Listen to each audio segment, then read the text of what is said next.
delicious. Delicious. Delicious beverage.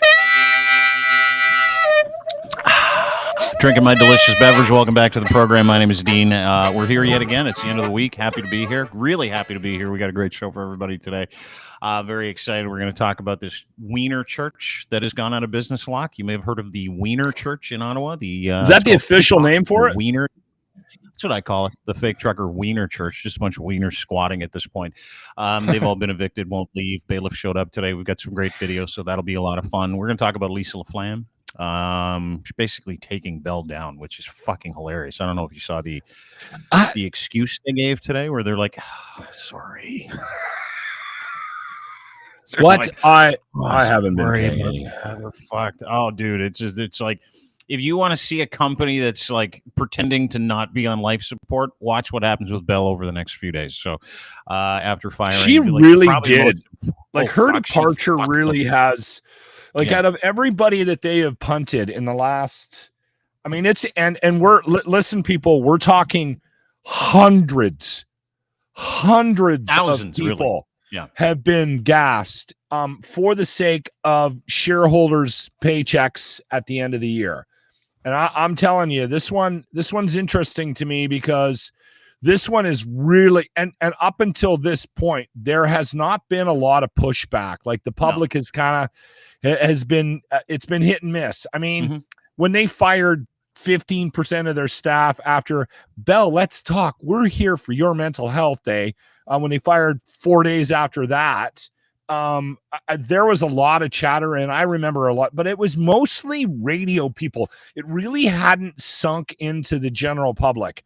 No. This one's sinking into the general public. She stuck the fucking landing, is what she did. Better than any, and she was the only person that had the ability to do it. But it's gone nuclear, and Bell is literally being mocked by everybody today, including people that work there, which makes me laugh. So we're gonna get to that a little later on today. Sorry, I talked to a guy who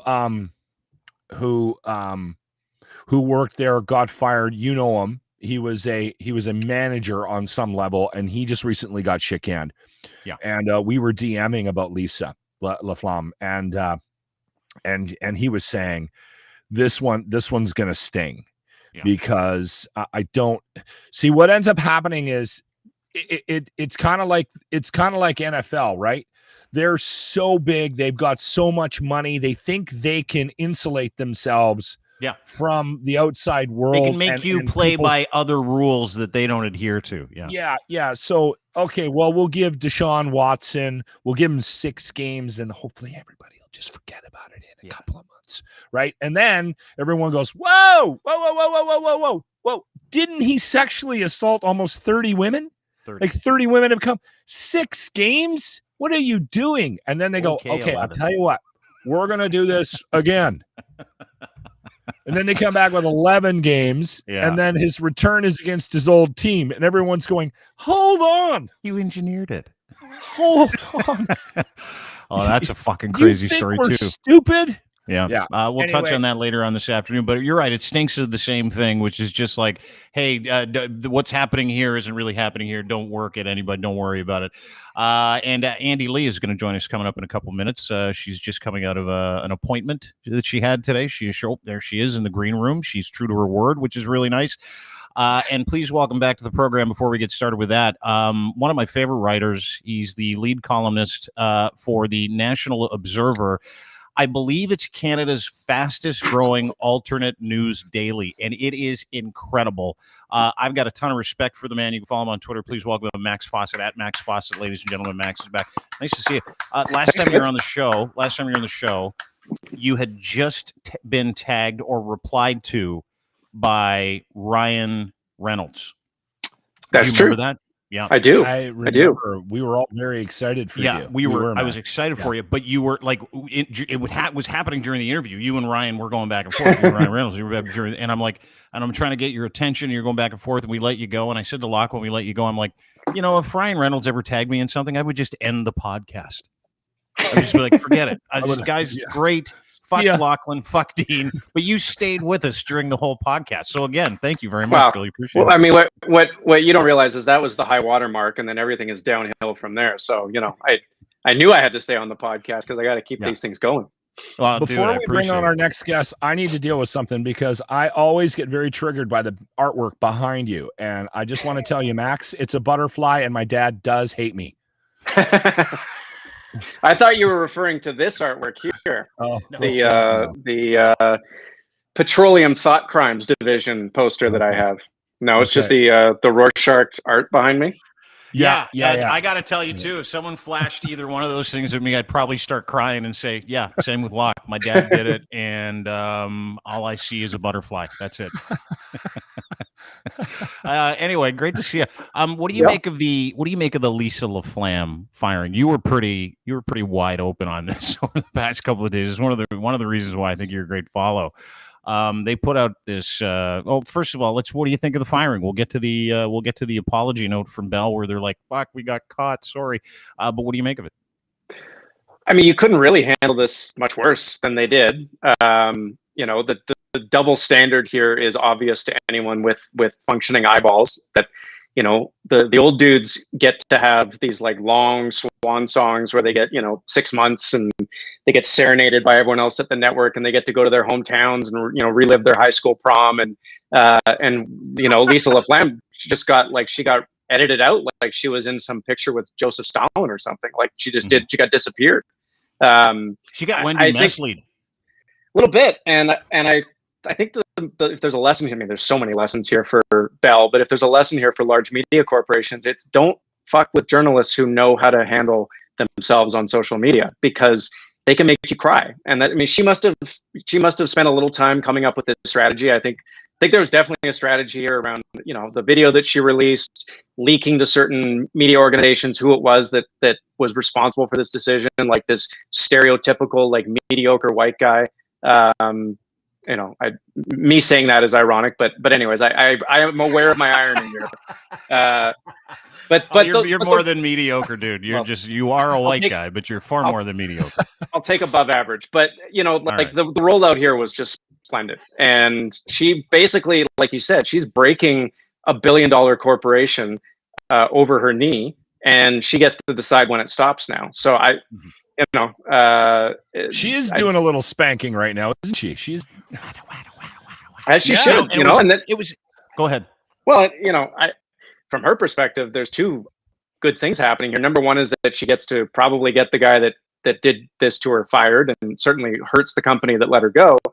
She's probably going to hook on with a bigger network. Like, who knows? Maybe this has already gotten picked up by People magazine. Maybe the Americans, someone down there at CNN or something, picks her up. Like, this could be the beginning of her second act of her career. So, if you're going to try to disappear someone, you got to make sure you finish the job. And Bell was clearly not up to the task here.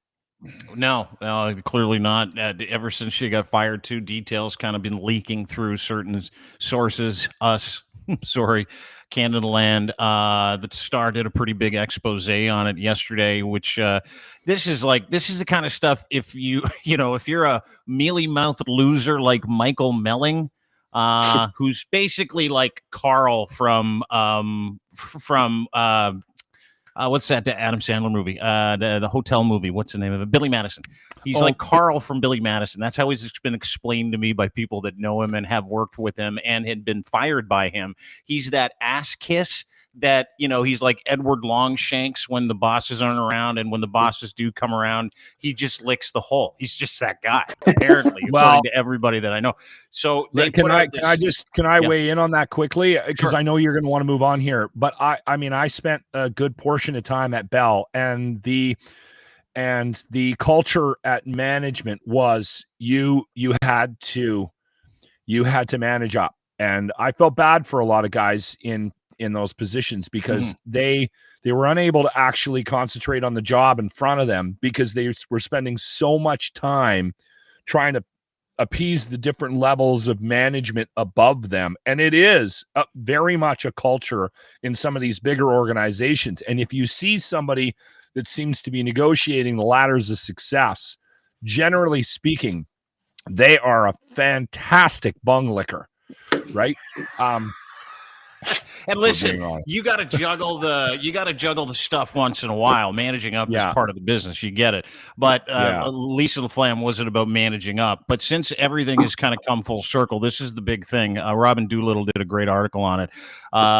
Shortly after Michael Melling became the head of CTV News, he raised the question about host Lisa LaFlamme's hair, according to senior CTV officials who was presented at the meeting. Mr. Melling asked, quote, who had approved the decision to let Lisa's hair go gray.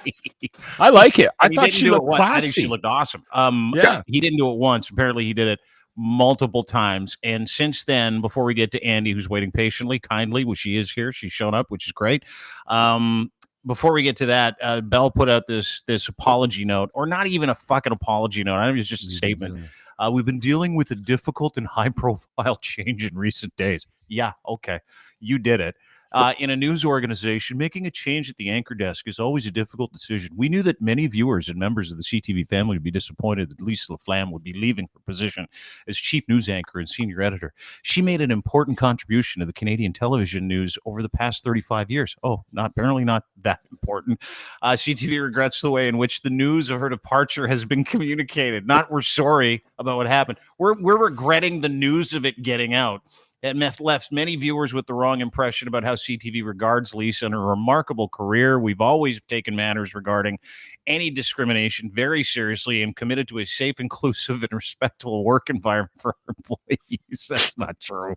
Devoid of any toxic behavior. Consistent with our policies, we're taking steps to initiate an independent, Max, it's an independent third-party internal workplace review of our newsroom, which will take place over the following weeks.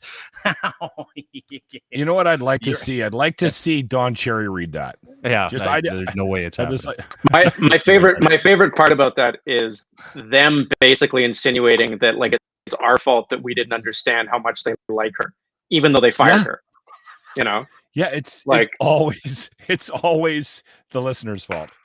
I mean, that's the shift. That was fun too. But can we get some credit for the third-party investigation ruse and the fact that they're going to take the guy that they enabled to go and act like an asshole for the past couple of years to cut costs? Now they're going to throw him directly under the Bell bus. Can we just acknowledge that beautiful part of that statement too a little bit, Max? That was fucking brilliant. I mean, I feel like at this point the bus can't come too soon for him. He's locked his Twitter account. He's basically like the most hated man in Canada. So I think, the bus would put him out of his misery. But, the contents of the independent review should be 3 words: you fucked up.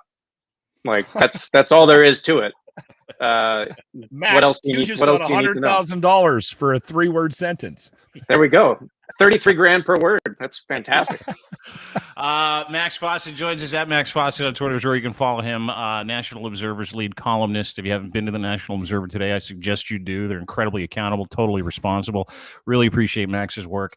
And please welcome to the program. Back to the program. I think she's ready to go. She looks like she's ready to roll. Miss Andy Lee, ladies and gentlemen. Andy Lee has returned. Yes, I will applaud for you, Andy. Nice to see you. How are you? It's nice to see you all again. Yeah, let's try this again. It's really great to meet Max and things like that. And Max is really respected. I loved actually hearing you guys go on about Lisa.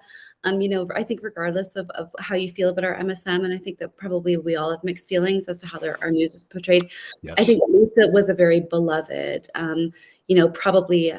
probably in all of our lives, she was probably a figure as we grew up. So what happened to her was very, very tragic, I think. And yeah, I mean, Bell, we thought Rogers was, the greatest mess up in Canadian telecommunications history. And Bell Media basically just said, hold my beer. We're going to fire Lisa LaFlamme. And she joins a lot of great people, right? Tara Fenley, Jamil Giovanni, these are all people who have been sort of fleeing the network. So it's a really interesting time. Social media is so powerful. And I kind of want to talk about that today. I think it's really, really interesting.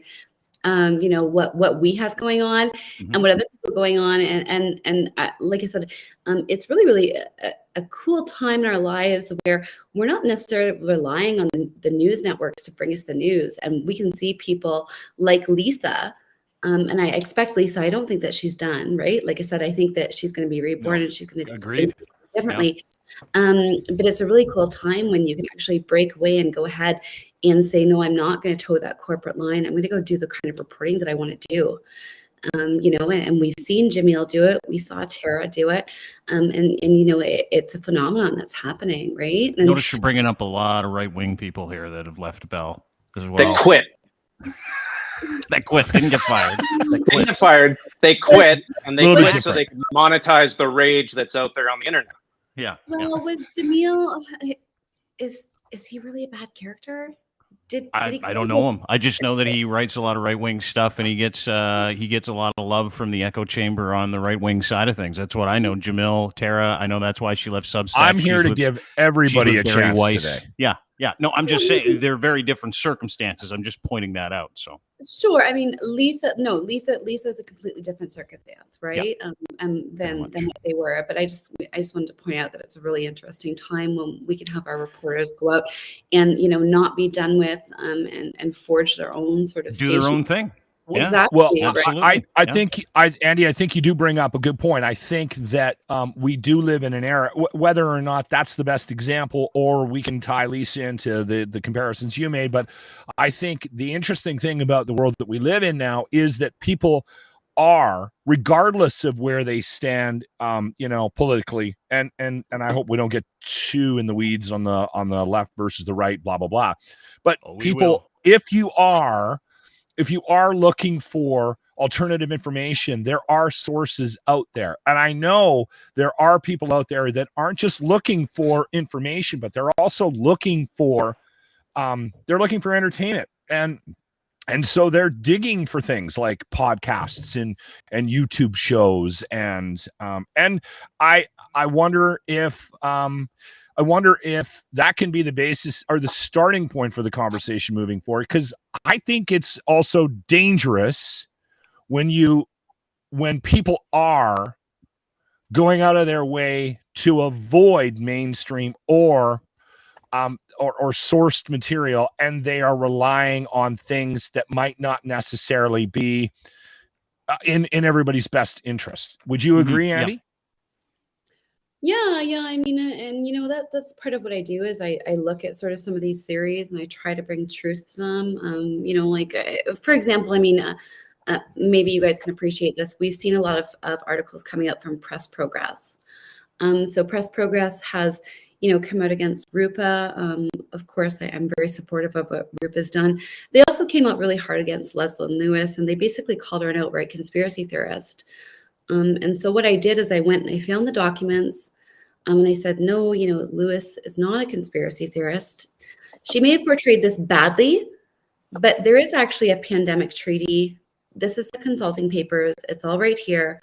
Yes, the consultants are mostly funded by the Gates Foundation, but I think that we all have to be cognizant of how we present information nowadays. And I think that's a huge failure, is that there's elements of truth, but there's also some truth that's being obscured. And like I said, I'm trying to be more cognizant as to how I present information, because I don't want people to think that Bill Gates is a terrible man who's trying to depopulate Earth. I'm sorry, that's not true. Is he a powerful person? We could use a little depopulation, if you ask me. I think Mother Nature's doing her best to try to. She's really giving her, eh? Yeah. You have to be, when you have this power in social media, like you have Lochlin, Max, myself, and all of us, right, Dean? When you have this power, you have to be really, really cognizant of how you wield it and the path that you bring people down on, right? And you have to ask yourself as to whether you're contributing to the conversation, right? And like I said, truth isn't a monolith. None of us here own the truth. Everybody finds their own truth, right? But I think it's really important how we're presenting information nowadays and what the agenda is, and we have to be careful not to lead our listeners down rabbit holes. And that's great place to start. Yeah, great place to start. I've been guilty of. And, I'm very, very uncomfortable in the position that I'm in right now, having to, I have to be really, really careful how I present things and be more responsible, because I don't want to bring people down rabbit holes. But I do want to debunk things like Press Progress's article on Lochlin Lewis. Help me out here. That was. Sorry, hang on. Let's interrupt. What's Press Progress? Hang on. Just give me a sec. Let's just back this whole train up. Let's start. Okay. This is great. Andy's here. Max is here. Lochlin's here. Everyone's here. Now, this whole thing happened as a result of you were on the show, Andy, a couple of weeks ago. I thought things went swimmingly. So did you. Mm-hmm. As soon as the show was done, you and I started shit posting each other as two smart individuals usually do, right? You will take an issue with something I said. I would take an issue with something you said.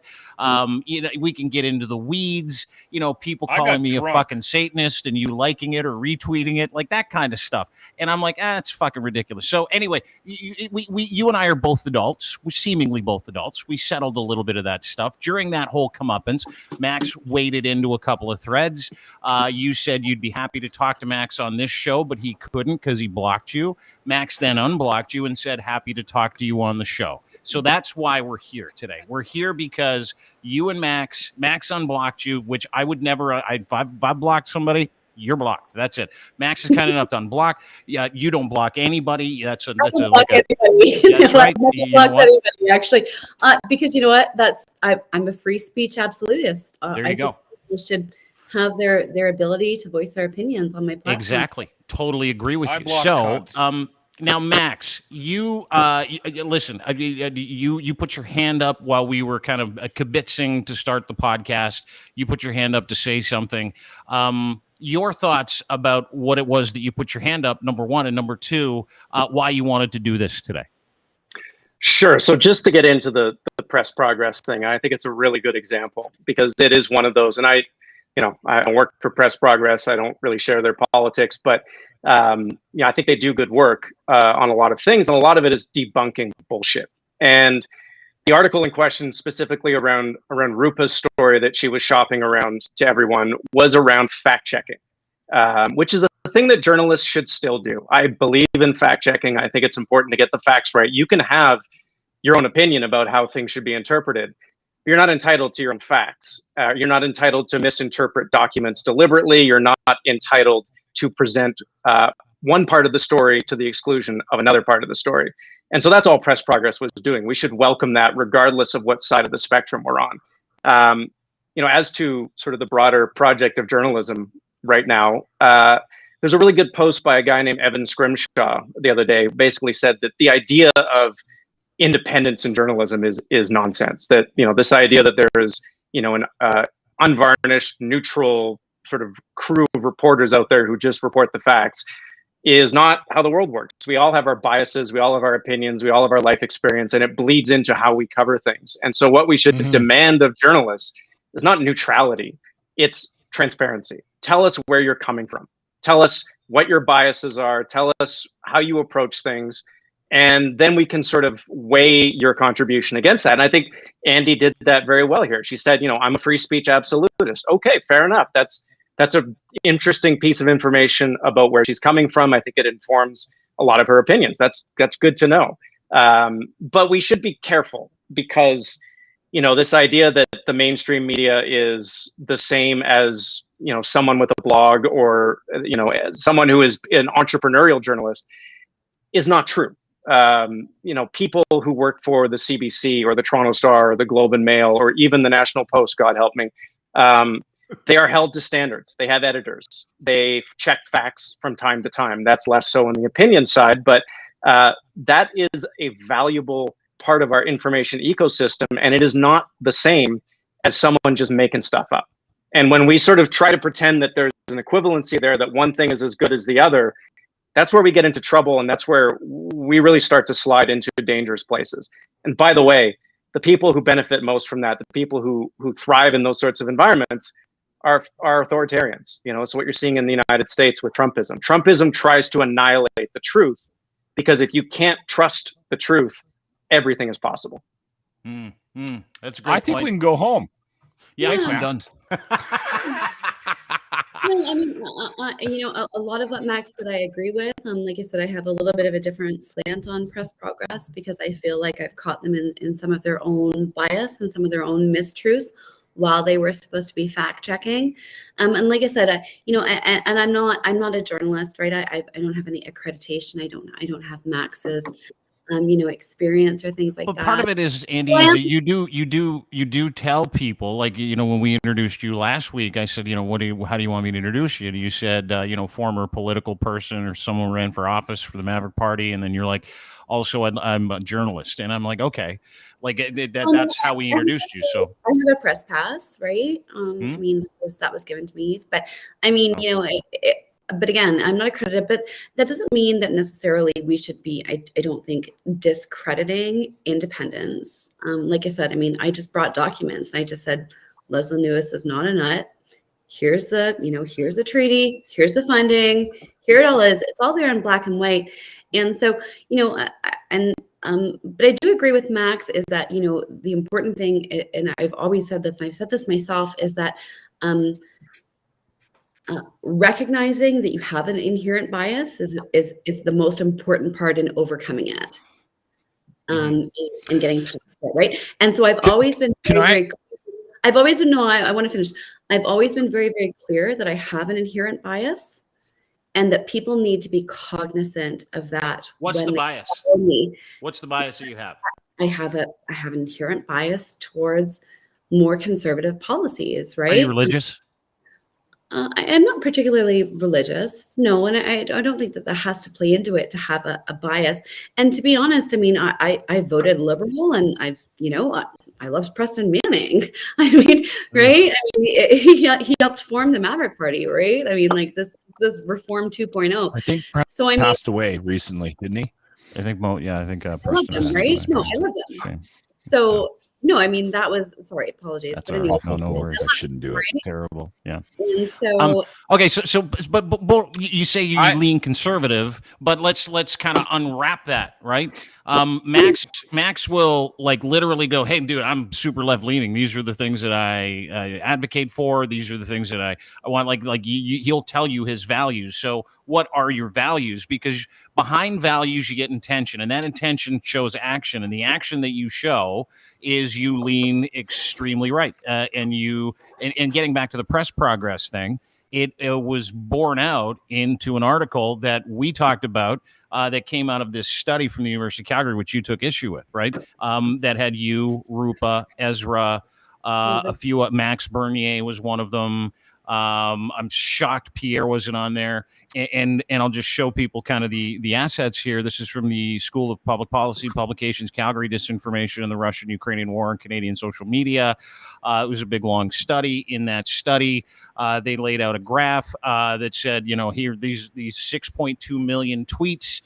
Here are people that whose ideologies or whose content lines up with hard right Russian disinformation or hard right U.S. disinformation, right?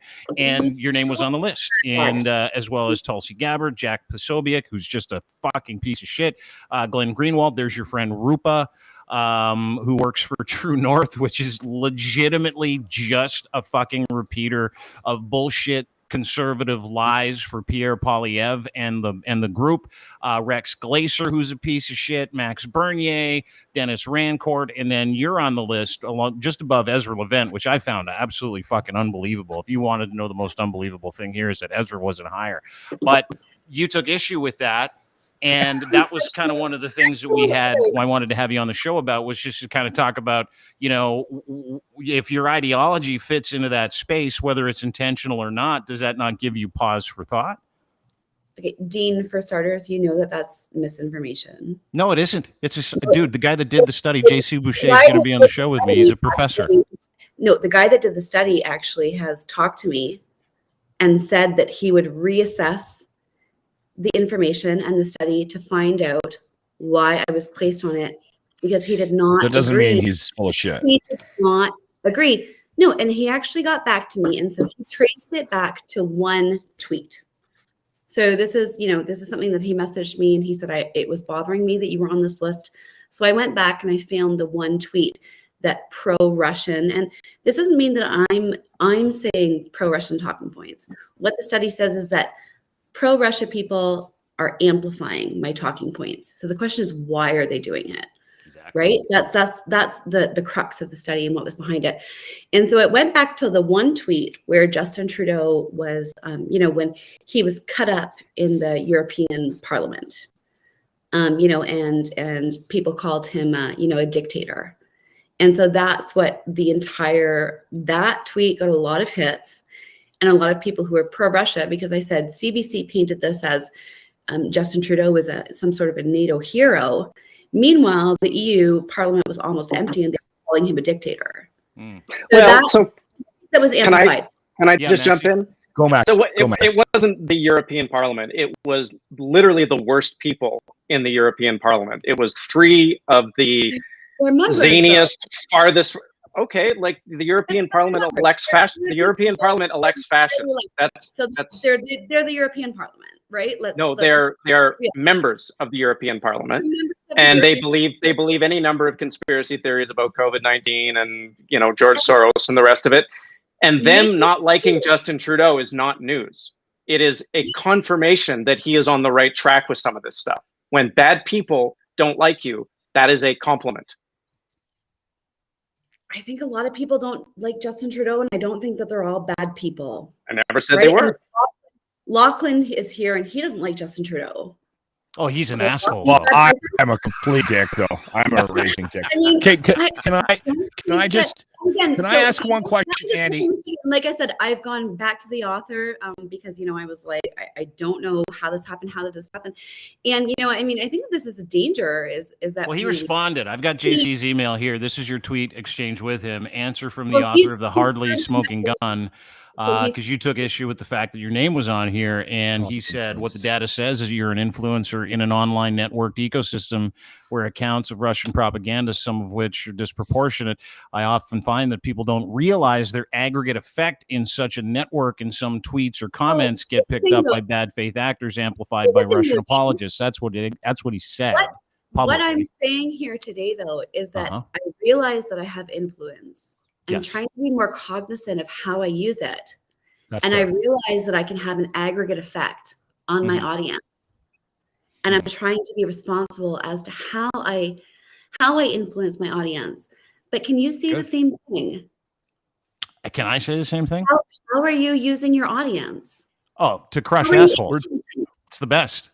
Well, right? I mean, what are you encouraging? What are you creating? Strength in numbers. I'm creating a safe space for people who like 90% of Canadians. Outrageous statements. Whereas, I'm trying to, you said that you love the Emergencies Act. You said that was like the best day ever. You love to see that crackdown. I'm sorry, I was present during that crackdown. There was nothing great about it. Yeah, you had 3 weeks to leave. I'd really love to pick Max's brain on this, because here's the big problem with it, is not only was it used based on false information, it was inappropriate, but it also didn't win the government any points. Which tells me that the government is strategizing is terrible, because it didn't win them any points. It got them into a very, very bad situation where now they're under a lot of scrutiny for how they applied it, how they used the information. And let's face it, there were fake stories out there that were used in justification of applying this act. Yeah, Bernie Farber liked to float a couple big ones during that whole thing, for sure. Yeah, I totally get it. Bernie, but Max, your thoughts. I'm sorry. Anti-Hate Network should never get any federal funding after what they've done. Oh, totally agree. Because in my opinion, they're more, committed to creating division in this country than any other outfit out there, and it's federally funded. And you might not be wrong. Right. Yeah. Max, you wanted Max to respond to that. Max, you go ahead. The Anti-Hate Network exists to create division between people like you and me. Right? I think they exist as like a legitimate hit squad for certain people. That's pretty much it. Anyway, those are my thoughts, my opinions. Max, I also think they like the cash. They don't mind a couple $100,000 from the government. It's not just the feds, right? Yeah.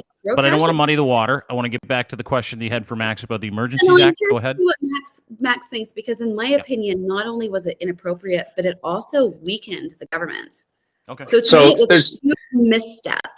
There's 2 separate issues here. The first issue is, was the Emergencies Act the right thing to do? Was it invoked sort of based on sound information? We have all sorts of reporting coming out that says, this breakthrough that people keep talking about, how it was, there was an imminent breakthrough and the Emergencies Act didn't need to be invoked. It's nonsense. There was no breakthrough. The leaders were tweeting conflicting information. It was like herding cats. There was never going to be the ability to de-escalate this based on an agreement, they had to use force, and so they did. I think they should have cleared out the protests 2 weeks earlier, as far as I'm concerned. The affront to the people of Ottawa, to sort of the maintenance of civil discourse, the maintenance of peace, order, and good government, which are our values in Canada, not freedom. I think they waited too long. But as to Andy's second point, the government that didn't win any points. You shouldn't govern on the basis of trying to win points. You should govern on the basis of what is best for the Canadian public. Now, do they do that all the time? No, of course not. They govern on the basis of winning points constantly. But I don't hold them to that standard. I don't think that that's how they should be assessing national security decisions, on the basis of what is popular. They should do it on the basis of what's right. And they waited and waited and waited for this thing to de-escalate on its own. And when it became clear that it was not going to, that these people were going to stay for as long as they pleased, they did belatedly what they had to do as the government of the day. Yeah, I mean, here's my problem, is that there was never any misunderstanding that the protest wasn't going to stay. That was very, very clear from the beginning. What do you mean? I don't understand that. No, I mean, nobody ever said that we were going to come protest for a weekend and go. It was that we were coming to occupy the city. That was the plan. Yeah, which that was is illegal. Beginning. Yeah. So I have huge issues when first I think that the city failed. I think that we never should have been able to blockade off the downtown. Yeah, you're right. There should have always been, the passage of traffic should have always been allowed for. Knowing if you were going to let us into the city, nobody ever said that they were going anywhere. That was the plan, was to stay. That was very, very clear. And I mean, it's kind of wild when we have our own intelligence officials saying, well, we didn't understand the scope of it. Well, I'm sorry. There was people out there reporting. I said, you know what, Ottawa is not ready. They have no idea what is going to hit it. They're underprepared for what is coming. And that was the day before, when we were in Kingston, getting ready to bring sort of, the end of the convoy in. So, I mean, I think that there was massive failures, but I mean, the question is, why was that even allowed? Was it a failure? Was it a misunderstanding? I don't see why it would be a misunderstanding, because everybody was very, very clear when they got to Ottawa. The plan was to blockade the city off and to blockade Parliament off. So were they allowed to do that because, there was a hope that there was going to be a scene, maybe violence, maybe a clash that would discredit the whole process? Oh, you're doing the reverse thing here. I get it. Yeah. I mean, it is what was the thinking that was going on, right? That's what I don't understand, because I'm like, if you're very, very clear in your intention, why did you allow this to happen? And again, I know that Max said that, there wasn't a breakthrough. I do think that there were numerous breakthroughs, and I talk to police every day. Basically, I talk to them every day, and I ask them whether you want to or not. It is no, I wanted to talk to them. It is like herding cats, for sure, right? Because you have people there with different ideologies, and there's mixed messaging going out, and it was very, very difficult. But I did talk to police, and I said, you know what if I could get the truckers to redistribute their trucks? What if I could get them to move the blockades so that businesses could reopen? You had that kind of power in the convoy? You probably shouldn't say that out loud. Power. But I was like, what if we did this? And police officers always told me there is nothing like that going on right now with the city until that last weekend. Those kind of talks are not, they're not being entertained right now. And if you want to move your truck right now, you have to leave. Okay. So let's let Max kind of respond to that. I know. But Max, let's let Max respond to that. Max, go ahead. Yep. So as to why they were allowed in the city in the first place, because they have rights. I know this is a concept that some people with the convoy seem to want to really hammer down, that they have no freedoms, they have no rights. They have rights, that their rights have limits. That's how it works in Canada. We have a Charter of Rights and Freedoms, and Section 1 of our charter says that you can limit rights in certain situations. So they had the right to protest. They had the right to assembly. They had the right to come to Parliament, share their message, get their piece out, say what they wanted to say. We want to overthrow the government. We want to meet with the Governor General and convene a panel of military experts to blah, blah, blah. And the government had the right to tell them to buzz off. That's how it works, right? So they weren't there. No, let me finish. They weren't there to entrap anyone. They weren't there to trick the convoy into making a mistake, which, I mean, they made it on their own. they were letting them express their rights, but their rights quite have the limits. ruse, though, Max. If they it's quite the ruse if they were suckering them into showing up for 3 weeks. I think that gives this government way more credit than it deserves in terms of its cunning. So they had the right to come, they had the right to protest, they had the right to believe things that don't make any sense. But there's a limit. That's how it works. And when that limit was reached, and I think they went way past that limit, then things had to change. But as to Andy's point about how she was going to be able to broker an agreement, there were how many leaders does this movement have? They had Pat King, they had Tamara Lick, they had Chris Barber, they had Andy Lee. Like, the police are not going to negotiate with 7 different people to figure out what to do with all these truckers and whatnot. They needed one point of contact. And the fact that they couldn't establish that with any degree of confidence is probably part of why they brought in the Emergencies Act. And Andy, you admitted right from the get-go, we had you on last time, that you felt like there was a lack of understanding of what the convoy needed to do, that there was very little direction within the group itself on how to move forward. You admitted that, and you said, "I wish they would have listened to me." So, I mean, how can you expect? Here's a question for you. And again, I don't want to cut you off because I don't want to give any of your followers any ammunition. We're all trying to be as respectful as possible. But how can you expect, if you're in it, you have zero control, you saw the dysfunction of it, which you admitted. How can you expect the government, who's not in there, not part of the planning, to have any real impact on coming to some sort of solution about the 3-week standoff? Okay, well, I mean, just to go back to Max's point, is the problem is that sure, we have reasonable limits on our rights. The problem that I had is that nobody, thank you, nobody could really pinpoint when that reasonable limit was hit. I think it was when you showed up, though, wasn't it? Because you guys said that you were like going to occupy the city. You even just said that like 5 minutes ago. So even in the committees, nobody can really pinpoint when that reasonable limit was hit. And there was a legal ruling by a Superior Court judge that said, if you follow this guidance, but the guidance wasn't followed. The guidance wasn't followed. If you follow this guidance, the protest can continue and it is legal. But the problem is that the guidance wasn't followed. But then after that, we never got an actual ruling that the protest was illegal. So that's a huge issue, is that nobody actually was able to pinpoint. Government's not able to pinpoint. Police, I mean, I would say what's a reasonable limit? Things like an arson, weapons being found, threats of sexual assault. But the problem is that all of those things were disproved. They were false. What about treason? They were false. Well, I mean, is protesting treason? I think that's a pretty slippery slope. Saying you want to overthrow the government is treason. I had a problem with the MOU from the beginning.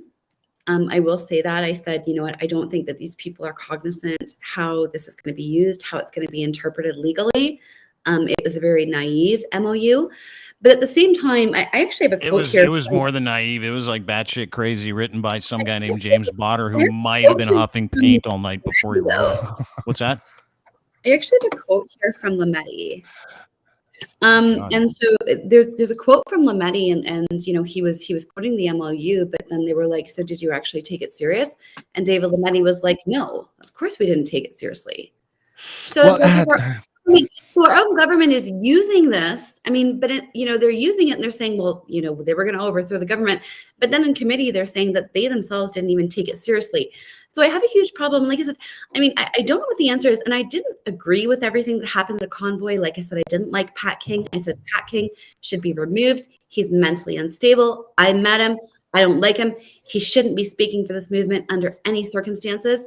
And that's when people were like, well, you should speak for it. And I was like, no, I'm not going to do that, right? I'm here reporting on it. So calling me a leader and saying that I had the power to do anything is incorrect. But I tried to do the best that I could because I felt like it was in our country's best interest that nothing bad or untowards happened. And okay, so let me ask, Andy, let me ask you a question. What do you think the government should have done? I met with all those crazy bastards. Well, no, I don't think that should have happened. I don't think that should have happened. I think for starters, Justin Trudeau should not have gone into hiding the first weekend when he was caught skiing. He was caught out cross-country skiing. He was supposed to be isolating. He shouldn't have hid, for starters, as a leader of our country. I don't know if you're hiding when you're skiing. He should have been, no. He should have been going to work. Parliament should have been in session. That's my first opinion. And CSIS said that they were unable to identify any particular ideologically motivated specific threats. So there was a potential. Of course, there's always a potential in any protest. I think that's part of the reason why it ended up going 3 weeks, Andy Lee. But so here's my problem is that he should have gone to work, and he, in my eyes, he had an opportunity. He had an opportunity not to address the convoy leaders, but he had an opportunity to address the nation and say, we are aware that there is tremendous division in our country. We are aware that, this is harmful. And we are going to take steps as parliamentarians. When you say this is harmful, sorry, I just want to clarify something. When you say he should have said this is harmful, what does this mean? Division that he created. But you guys are bringing it to him. You guys are bringing it to him with an MOU that says we're going to replace your government. Yeah, they bring it. I said, Andy, though, there. I didn't even need, I didn't need to agree with them, but these people did, whether you like it or not, they were not represented fairly in all cases. Good. And they deserved fair representation. No, they don't. Yes, they did, because a lot of them were just normal Canadians. Normal Canadians don't go camping in the middle of Ottawa in the middle of fucking February and January. But that's just me. Should have come down because it was a hell of a lot of fun. And like I said, well, that's what I mean. And that's what I mean is when I say you need to be cognizant of the environment and responsible with the environment that they're creating. Yeah. And while I can 8,000 treasonous assholes show up and they want to fucking take out the actual government of Canada, you want me to go down there and spend time with them? You're nuts. You're nuts. Like the only people that were there were pissing in jugs and like making kids jump around in bouncy castles and all that other stuff. It was ridiculous. The whole thing was ridiculous. Like I had a conversation with Marianne Augustin who lived through the whole thing today. And she's like, dangerous if it was ridiculous, right? It was dangerous. It was ridiculous. Right? Well, yeah, but it was ridiculous and unnecessary, and you made a whole bunch of other people pay for it. And then now you're saying, had someone just come out and talked to us, we would have left. That's bullshit. You just said that you were there to get the mandates taken out. Max, you wanted to say something. Sorry, go ahead. I don't think that's the solution. I think the solution was to wait, let the mediators got brought in very, very late in the game. Dean French? That's not a fucking mediator. Dean French is an asshole who was sent there by Doug Ford to pretend like he was in charge or to take back channels because Doug Ford literally wanted that shit to happen. He literally wanted that shit to happen. You and I both know that. When everybody talks about that the protest was illegal, they talk about the length of time because it went on too long. You have to realize that in most countries, it is not unusual to protest not only for weeks. We're not most countries. We have our fucking charter is based on the idea that you're not allowed to do that. How did we get into this position?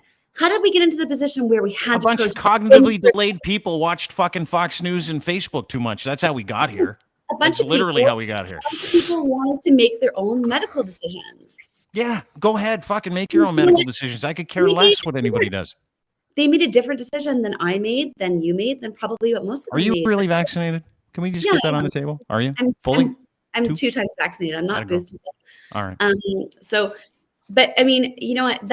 How did we even get here? I mean, this is the whole problem: is how did we even get into this mess? Max, you're next. Go ahead. I think that's worth answering. I do.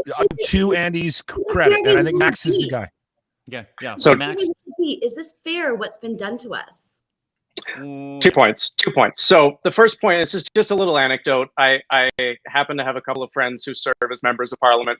One of them doesn't look like me, and he walked to work every day through the occupation of his workplace. And it was not a fun place to be. There were some things said that were so off the books, you cannot even believe it. So I don't want to get into it, but you can imagine, the T word was invoked. This is sort of a highly educated public servant, and people are throwing names at him. But Like the idea that this was like a friendly democratic protest sort of glosses over the really dark and ugly and sinister nature of what was happening just outside of Parliament. And the fact that the Prime Minister didn't want to walk through that every day is not necessarily a discredit to him. It's probably on the advice of CSIS and advice that he was very clearly instructed to take. So, that's that part of it. As to how did we get here? How did this happen? We had people in this country who profit from making people angry. Their business model revolves around getting people jacked up and then selling them stuff, selling them outrage, selling them, give money to my fundraiser. I call that the government. Okay, Well, you call that the government. I call that any number of media organizations that are sort of, alt-right media organizations that whip people up and make them feel like victims. The truth of the matter is, people who chose not to get vaccinated were given every possible consideration. Mm-hmm. But at the end of the day, we live in a society and we have responsibilities to each other. I am not Max Fawcett, sole sovereign citizen of Calgary, and I do what is best for me and don't care about what's best for my neighbors. I am part of a society. I need to consider what is best for other people around me. And so that means if I don't want to get vaccinated, I still do it because I know that helps other people around me. So, this idea that they were victimized, that they were not ignored, that they were not represented, they were overrepresented. We gave them hearing after hearing after hearing, and then we let them occupy our capital for 3 weeks in a way that if they were Indigenous people or they were environmental protesters or they were anti-capitalist protesters, they would have gotten their ass hauled out of there in 5 minutes. But we gave the Freedom Convoy 3 weeks because this government bent over backwards to give them their say. And then at the end of the day, when they finally had enough, then they cleared them out and they get called, tyrants and dictators and all this other inflammatory nonsense. So that's how we got here. I will say this though. I think, to Andy's point, I think that this was an opportunity because I tend to agree with Andy that I think that the division in this country is not solely on the shoulders of this alt-right movement. I agree that, and that's where you and I see eye to eye on. I agree that every side has played a part in the dysfunction that we are currently in the middle of, and I'm not sure what Justin Trudeau should have done or what he should have said, but I also dislike the man immensely, and it wouldn't have changed my mind on him more than likely. But I think that a strong leader would have found a way to broach the subject outside of degrading the group and maybe benefited from it, even if it wasn't with that group itself, benefited from saying something or doing something at the time for his own constituents, for his own people. Sometimes you don't step up in front of a mic trying to convince people of what you believe in. Sometimes you step up to a mic to reinforce the position that you are already known for. And I think it was a mistake on Justin Trudeau's part to not say, and I'm not saying he needed to step. I joked that if he would have stepped up on the front steps of the House of Commons, my lawn, I would have voted for him. Get off my lawn! I thought that would have been fantastic. I'm not suggesting that he should have done anything in public. I'm thinking he should have taken the time. He travels around the damn country doing these fucking town halls, and he even comes to Edmonton and pisses everybody off. Why the fuck wouldn't he do something like that around this and say, hey, listen, clearly we have a problem. I've seen a lot of flags with my name on them, and I'm wondering why. Can somebody help me out? Let's have a discussion. Right? He could have used this to his advantage, and that's where I think because of Andy's position and where she stands and where we've put her, it's harder for her to say, listen, this dick knuckle should have done something and said something. And you will admit, no matter what he said, though, it probably would not have been good enough. And that group of 8,000 Lugans would have stayed there anyway. Mm-hmm. Right?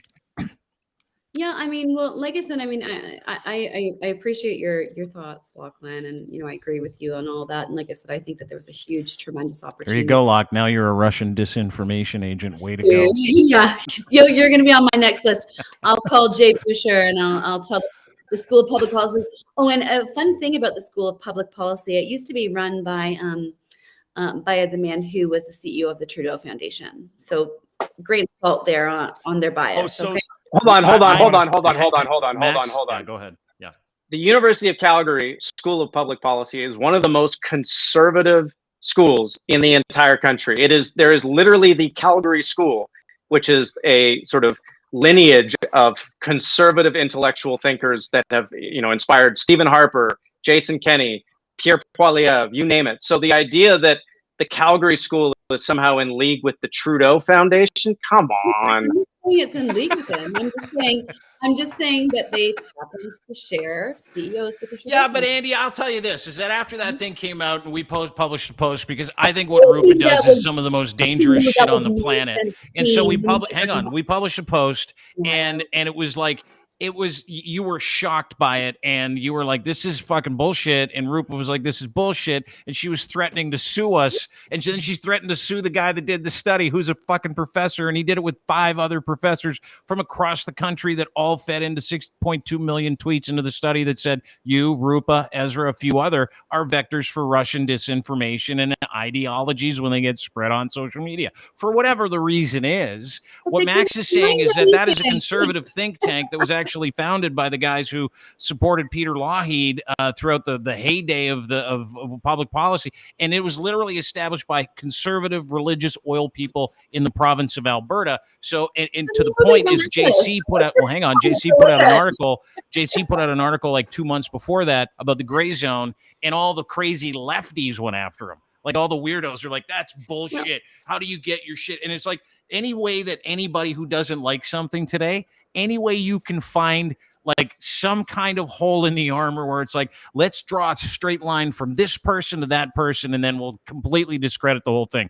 You can't do that. And that's to your point, Andy, and to Max's point, is it doesn't matter what's in that study. That study is a study that pinned you and several other high-profile influencers as purveyors of Russian disinformation. Whether or not what went into it, and we're going to have JC on the show this week or early next week to kind of break it down, because I think True North and the people at True North are the biggest fucking pieces of shit on the planet. So any way I can take them out at the knees, I will. Sorry, go ahead.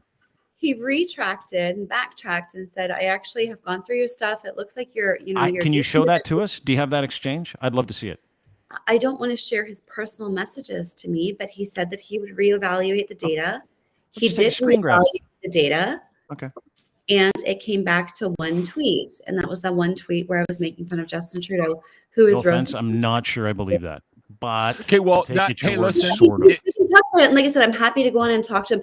And I think it actually opened up a good line of dialogue, because I think it shows how dangerous, how dangerous, all these things are. Because you know what? I'm not out there plugging pro-Putin stuff. I'm sorry. Lochlin, Dean, Max, all know it. No, okay. We don't. Okay, well, you're welcome to look at everything I've ever put out. I've never put out anything that's even vaguely pro-Russian, and I'm half Ukrainian, okay? My dad fled from Ukraine during the war. I've got family there. So it's bollocks. So, I mean, and I think it really highlights, and it started a good conversation as to, are we fair in our assessments of each other? And how did we end up, right? And like I said, I was very, very proud of Jay for saying, you know what, I'd like to re-examine the data set. Because, if we're leaving this up to algorithms to decide, and this algorithm decided that I was some sort of a pro-Kremlin asset, which I'm absolutely not. And any geopolitical analyst will tell you. To be fair, it didn't say that. It didn't say you were a pro-Kremlin asset. It said you were a top Russian influencer of disinformation. Yeah. It actually said I was unfortunate by United States accounts. Andy, I actually was even on the Russian side. Okay. Yeah. Andy, but Andy, can I jump in? Because of labeling people and doing things like this, right? And I do think I had a right to be pissed off. And I do think Rupa had a right to be pissed off. And I'm pretty sure that if you ended up on one of these lists, having done nothing wrong, you guys would be pretty pissed off too. Max? If I ended up on one of these lists, I would ask myself, what am I tweeting, and why do people who are aligned with Russia enjoy it so much? Well, I mean, I did ask that's, myself, hold on. Can I, Andy. But here's the thing is that, I think, and I'm not going to say that you know, conspiracy theories are exclusive to the right. They're not. There's a huge spectrum. It's getting wider. We're getting more and more people going off the deep end on either side, on the left. Totally. Right. And they're running out of runway. Like That's they can't. fair. It's like they have to try to stop their freakouts, and they can't top the freakouts anymore. So they're like, "Fuck, what do we do?" And it's on the left and the right. That's a great point. What the study showed. Hold on. To me, what the study showed is that people who you know, tend to go a little bit off the deep end on the right side are also very, very, very much anti-Trudeau. That's what this study said to me. And it was very, very useful because I was like, well, yeah, you know, I've questioned things like the World Economic Forum. I'm not going to say that they're an evil cult that's trying to destroy the world. No, that's not true. But let's be cognizant that there are very rich people who have very rich corporations who, of course, want to maybe try to influence policy to their own corporate benefit. Right? Like let's take a moderate position on this, right? There is corporate foreign influence and all those things. And I think the thing is that the study was very, very important. It did show, and Dean, I'm sure that if we did a study with a bunch of left-wingers, you would find that, you know, maybe there are some left-wingers out there that amplify things on your account that, you know, think Stephen Harper was the devil, right? Yeah, I don't think Stephen Harper was the devil, but that's okay. I don't. I want to say one thing, Max, because you're always smarter than me, so you should come after me. Okay, I think the one thing that I think, Andy, that you said that I want to highlight, and again, I'm trying to help you out here because I don't want this to be honest with you, I don't want 5,000 fucking notifications when you get off today. So the one thing that I think that you said that I think is important to highlight is that in light of this, regardless of whether or not you're to blame or how much blame you should have for ending up on this list, is that it gave you pause, Andy, and that you're reevaluating the type of information you're putting out there. And that's good. And I think that that's important. And I'm glad I heard you say that, right? I don't have to agree with you. You have some integrity and you are looking at this as, okay, wow, I didn't realize I was in this level of influence.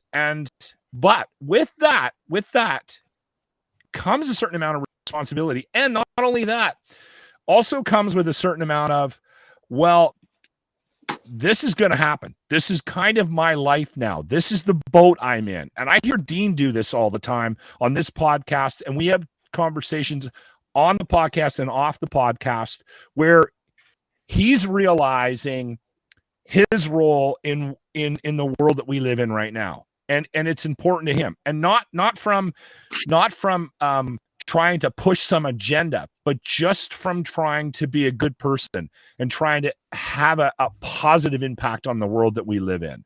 And if you're telling me that you're doing that and you're looking at it from that perspective, then I think we can get closer to, you know, some similarities here, or at least have more civil conversations. And again, I want to highlight this. I think it's important to point out that Andy did not need to come back and that she did. And even though we don't necessarily agree with her, that needs to be, and she came on here with 3 people that have very different opinions from herself. So that was brave. I just wanted to point that out. Max, you had a point that probably is a lot smarter than anything I just fucking said. So no, I mean, I would echo that, you know, it takes guts to come into a space where, you know, people are disagreeing with you and you're outnumbered. And I think we need to do a better job of getting out of the silos that unfortunately social media creates for us. You know, we tend to sort of retreat to the comfortable. And that's one of the things I like about Dean's show is that, you know, he does bring this sort of collision of different perspectives together. One thing I'll say about conspiracy theories and the left and the right, and Andy's totally correct. The you know, people on the left are just as big, not just as big, but they're nearly as big suckers for sort of these sort of grand overarching conspiracies as people on the far right. I've always been a believer in the horseshoe theory of partisanship, which is that it's not a left-right spectrum, it's a horseshoe and it sort of bends towards the middle at the edges. But the problem with Russians liking what you're doing is Russia has a very specific agenda when it comes to information and social media and our understanding of the universe. And it's not necessarily to pick a side. It's to sow chaos. That is their primary objective. It is to undermine trust in institutions. It is to destabilize democracies. And it is basically to get people in the West to fight with each other rather than to fight with the people who are the real problem, which is Russians invading Ukraine and other similar places. So, you know, when Russians are liking your tweets or boosting your tweets, it's not a left-right thing. It's a I need to take stock of why my tweets are being liked by people who are seeking to destabilize, you know, the things that I love: Western governments, Western society, democracy, freedom, all the rest of it. And I think, you know, I think too often folks on this kind of anti-vaccine, pro-freedom, anti-Trudeau universe, they look past this because they're just happy to be amplified, happy to be boosted, happy to get the tweets. But, you know, there is a certain aspect of good and evil here. That's a great point, Max. I'm so glad he went after me. Me too. But I think, Andy, and to Max's point, sorry, just to Max's point, Andy, and then I'll totally shut up and let you talk. And I apologize for interrupting you. But to Max's point, you know, there are different pieces. If we're doing a Venn diagram of all of our different ideologies and narratives that we follow and support or don't support, you know, there are lots of places where that Venn diagram actually overlaps with every single person here, right? You know, questioning mainstream media, certain people in it, their intentions, what they're doing, that's questionable. You can question that. However, there are professional mainstream journalists that are really good at fact checking, and it's hard to find out who those people are. There's that part of it. Then there's the whole disinformation on both sides. We acknowledge that that is fucking bullshit, and it's something that's very, very frustrating for all of us. And it's and dangerous. I think, Dangerous on both sides. Totally. And to that point, Andy, you know, finding common ground with someone like yourself isn't that hard to do in a conversation when you leave your narratives behind, right? I love the collision course, as Max said, which is why we have people on to talk about these things. We had a guy on yesterday who was a Secret Service agent who had a very different opinion of what is going on in the United States than the one I wanted to have, right? And I knew that. I knew that going into the interview because he's part of the network and he's got a huge podcast. And I'm like, I just want your narrative. I don't want us to follow down this rabbit hole of this has got to be true if this and this and this happened. No, I don't want that. I want people to come on the show and talk about these things. When you came on the show the last time, I thought we had a fun conversation. I thought it was a lot of fun. And then afterwards, things got out of hand on Twitter because you and I sometimes can be different on Twitter, right? It's back to feeding the machine or feeding at the trough of misinformation and having people go, hey, listen, I really want you to see this. So the intentions for people like you and me and Max and Lochlin, people that have a platform, people that have a following, people who others will go, hey, listen, I really like what that person said. Whether it all comes from a personal bias, it all does. And that's really the hardest thing to leave at home, isn't it? When we're engaging in conversations, we're trying to get people to understand what is right and what is wrong, is it always kind of carves back to what's your personal belief system? Like, where are you from? What do you advocate for and against? And I can tell you that I advocate against some of the things that Max advocates for. Same with Lochlin, same with you. And you guys probably feel the same about me. But not being able to have a conversation is the fucking crime, right? The crime of the century is the fact that we won't even talk to people, and people are now scared to have conversations, which, to Max's point and Lochlin's point, I will back that up. The fact that you had the intestinal fortitude to come on here with three guys who you said you were going to take on, by the way. You said you were going to take us on. This wasn't supposed to be conversational. I felt like I kind of was taking you on after. No. You're not taking anybody on. She's good at the promo. She's good at the wrestling promo. You're very good at it. Yeah, you're an influencer for a reason. You're good at that shit. And it's not lost on me. But like this isn't supposed to be about you feeding us your shit. This is about us going, okay, where's the problem? Let's get to the bottom of it. Can we agree let's on? Suss through the information we have. No, not even what do we agree on. And let's respect each other in the process, right? Like, that's really kind of it. Yeah, well, I mean, like I said, people said, why did you do this? And I said, you know, I fail to believe that we've reached a point of no return where we can't have civil discourse and try to understand each other for the greater good. There you go. Despite what our politicians, some of our media, I feel like they're pushing a very, very dangerous narrative that says that people like you and me shouldn't be able to talk. You know, and I just want to go back to Max's point. about, the Russian disinformation and things like that. I think that, the problem that I have with it is that if you look that, I'm obviously I want a conservative government. I would view Justin Trudeau as geopolitically and foreign policy speaking as a weak leader. So I have a problem with saying that Russia would like to amplify my messages, because my messages are damaging to Justin Trudeau and would help perhaps gain favor for Conservative Party, who might be a little bit tougher on foreign policy. But I will say that I think it's correct in that we can say that whether you're on the left or the right or wherever you are, if you're a big account, there are people who want to create chaos, and they will amplify your messages. Just like Dean, you put out, I noticed that you put out something on, you wanted to create an anti-protest. Yeah, I want to get about 20 guys, dress them up as Satan, and then head to a protest and pretend we're Hail Satanists. That's it. I would say that you have doing to be cognizant that there's probably bad actors on the left who would grab onto that and say, yeah, you know what? I'll get on board with this. I'll go out and, I'll cause some shit and cause some fights, right? Great joke. Yeah, I love it. You in, Andy? $13 at Amazon. We can go to Malabar, get you a free one too. No big deal. That'll be your first, Max, other protest. Like I said, so I think that we have to be cognizant. We have to discourage against this. Like I've had a lot of trouble with some people who are, bombing James Topp's protest. There's James Topp's an idiot. Well, I mean, you know what, Dean? Like I said, I don't have to have necessarily a good opinion to say that he deserves fair representation. And having met him and spent time with him, I don't think he is an idiot. Okay.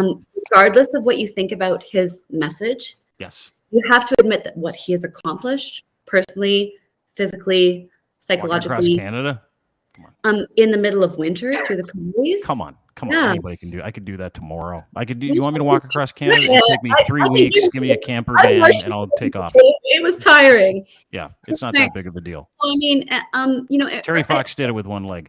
I think a really good example right now is, I want to talk about this a little bit. I want to talk about Rachel Gilmore. And so I've had my differences with Rachel for sure, because she amplified the Ottawa arson story. And I said, Rachel, this is absolutely not true. Do not amplify this. Do not plug the people who spread it. Because she said, these are good guys. I know them personally. They wouldn't lie. I'm sorry, there was lying that was happened. She amplified. But sorry. Bless you. I do. Thank you. I do feel my allergies are brutal. I do feel bad for her now. And a lot of people are sending me stories and videos that are putting her down and encouraging pylons against her. And, in retrospect, looking back at what I did, I'm not sorry that I called her out, because that she shouldn't have done that. In my opinion, that was an unverified story. It was a very, very damaging story. So I don't think that she did it. She should have done it. She should have deserved to be called out for it, because that was spreading misinformation. It came from one of our trusted news sources. So that's a dangerous place to go into. But I'm also very uncomfortable with how she's being piled onto right now. Threatened, you mean? It's a responsibility of yours, right, Andy? And being aware of it is important, right? And I mean, Dean, you've gotten threats. Max, probably you've gotten threats. I've certainly. I had police outside my house for 3 weeks in January and February. I didn't say a word, so a little bit different. Max, your thoughts? I had 1,300 death threats, just so you know. 1,312, actually. Go ahead.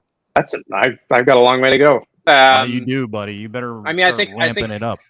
I think there's a certain truth that white men, especially, get a tiny fraction of the hate mail and threats that women, and especially people of color, do in the media. But I just have a question for Andy. I really appreciated hearing her say that she doesn't like the pylon, the threats, the abuse that's directed at Rachel. Have you tweeted out about this and told your followers, told people like this has to stop? If you're a follower of mine and you're making a video or you're retweeting this sort of stuff, knock it off. Yeah, I mean, I didn't address her specifically, but I did put out a tweet. I said these attacks against journalists have to stop. They're very, very detrimental. They're not aiding anything. I'm trying to realize, I can either put fuel on the fire and make it bigger, yes, or I can try to extinguish it. So it might be worth calling out this example specifically, though, Andy. Right? Yes. I don't want to tell you how to run your life, but I mean, I get this kind of advice all the time from my wife because I don't deal with shit properly. So she tells me, like, I wrote an email last night that I probably shouldn't have, and I got, a little lecture from the wife. Is the one where you wake up in the morning and you're like, oh, I'm sweating. I should not have sent that email. Oh my fucking God. Can I go get it back? Do I have to email that person? We've all sent them except for Max. Max doesn't. No, he doesn't make emotional decisions. I know Max a little bit. You're not an emotional guy. Have you ever sent an email where the next morning you woke up in a cold sweat going, I can't believe I hit send in my fucking life? Yeah, see, that's what I'm saying. You and I are idiots. No, we do it all the time. Well, I do it all the time, but I don't wake up in the morning with a cold sweat because I have this ability to actually live my life without regret. Now, Andy, and my wife would say to you, if you were married to my wife, and not that that's a fantasy of mine, but if you had done something like this, and you were ultimately responsible for. My wife would say, now you need to you need to actually take ownership of your role in this. And doing that, it'll just show how much of a bigger person you are by saying specifically, hey guys, this woman she made a mistake. I don't agree with her. She doesn't deserve to be getting this type of abuse online. Knock it off. I think Max is right. Yeah, so last week, there's a lady named Mercedes Stevenson who works for Global, and some people who follow us, some people who, amplify our stuff, pretty extreme people in some cases, were piling on this poor woman, Mercedes Stevenson. I don't know her, right? I physically messaged each individual person that was taking personal photos of her from her life, saying, if she's married to this person, that means she's this person, and that means she's that, and then she's this. And I'm like, fucking stop it, you guys. Leave this woman alone. This is what you're doing. It's called harassment, and she's going to sue your faces off, and she's going to have cause. So don't do it, right? And in that situation, Rachel Gilmore, the second that she got pounded by Jeremy, I don't know if you guys saw the whole thing. Rachel Gilmore, just to recap, you were talking about her, Andy. Max mentioned her. Rachel Gilmore is a reporter, lovely lady, does an incredible job for Global News. Say what you like about whatever narratives. I don't care because I didn't pay attention to it. I only have so much fucking bandwidth. I can't pay attention to everything. So she took a big shit on Diagolon, and she started getting these. This is the alt-right extremist on every watch list group led by a guy named Jeremy McKenzie, who's picked up on 13 firearms violations, and he's literally a fucking nightmare. And I've had my dealings with him as well. We actually tried to help him a couple of years ago, and it absolutely royally blew up. And then he sent me a bunch of emails. He's like, I'm really sorry. I'm like, oh, fuck off. Anyway, long story short, he starts threatening her. I did an actual story about it, kind of telling everybody who this was, why it's really important not to attack women who are trying to do their jobs. I didn't say men because I've been attacked thousands of times. I could care less because I know all of these people can't stop masturbating in their basements. So that's one thing. The other part of this whole thing, which I find fascinating, is I challenged Jeremy to the point where I actually had his Twitter handle suspended for life. That was me. I did it. And I told him I did it, and it wasn't her. And if he was man enough, he can come after me, right? And that had nothing to do with what it is I believe in my belief system. It had everything to do with doing the right thing. So I would challenge you, Andy, if you say you're the influencer, which you are, you've got a lot of influence, to do the exact same thing, like Max said, where it's not just like, hey, guys, let's all get along. Fuck that. Go after the people. That's where people like you can make a huge difference in your community, massive difference in your community. And I really believe that, Max. I think we police our own, do we not? We police our own, and Andy can make a bigger difference on this issue than I could ever hope to, because you have credibility with some of the people who are doing this that I don't. They hate me. They like you.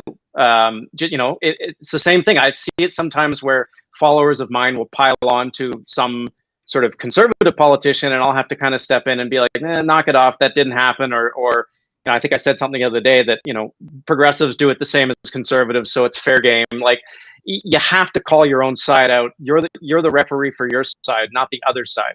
And I think you could do something really cool and helpful here, because say what you will about Rachel and the mistakes she made on that story, nobody deserves to have this kind of stuff fill their inbox, fill their Instagram, all that. Like, it's so scary. Offside. It's scary. Yeah, it's scary. Yeah. It's scary. And Dean we're makes saying, light of Andy, it, is but you I could be a know fucking- what you're a Dean went star through. in your I know what community. You can take care of it. Yeah, Dean, Go I know ahead, what sorry. Dean went through with all the threats. And again, we're wired a little bit differently because we've been in the media for a long, long time. So we digest this information and what's coming at us very differently. But it does impact you. It does.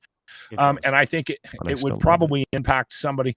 I know you weren't happy about the fact that the police were outside your house for almost a month, right? So yeah, coming by. Andy, the one thing I really wasn't happy is that someone they developed this proton mail. Have you guys heard of proton mail? It's what every loser uses when they want to do something wrong and don't want to get caught, because it's almost impossible to get that information out of France. It's where it's centralized. Someone sent a proton mail account with my name on it, Max. Andy, this is a true story. Calling black people the N-word, saying I was sick of it all and I'm going to come down to City Hall and murder everybody there with my guns. Yeah, thanks. during the convoy. And it was TPS that actually showed up to my house, presented me with the email. I sat down with them, gave them a coffee. They showed me the email. I started fucking dying laughing.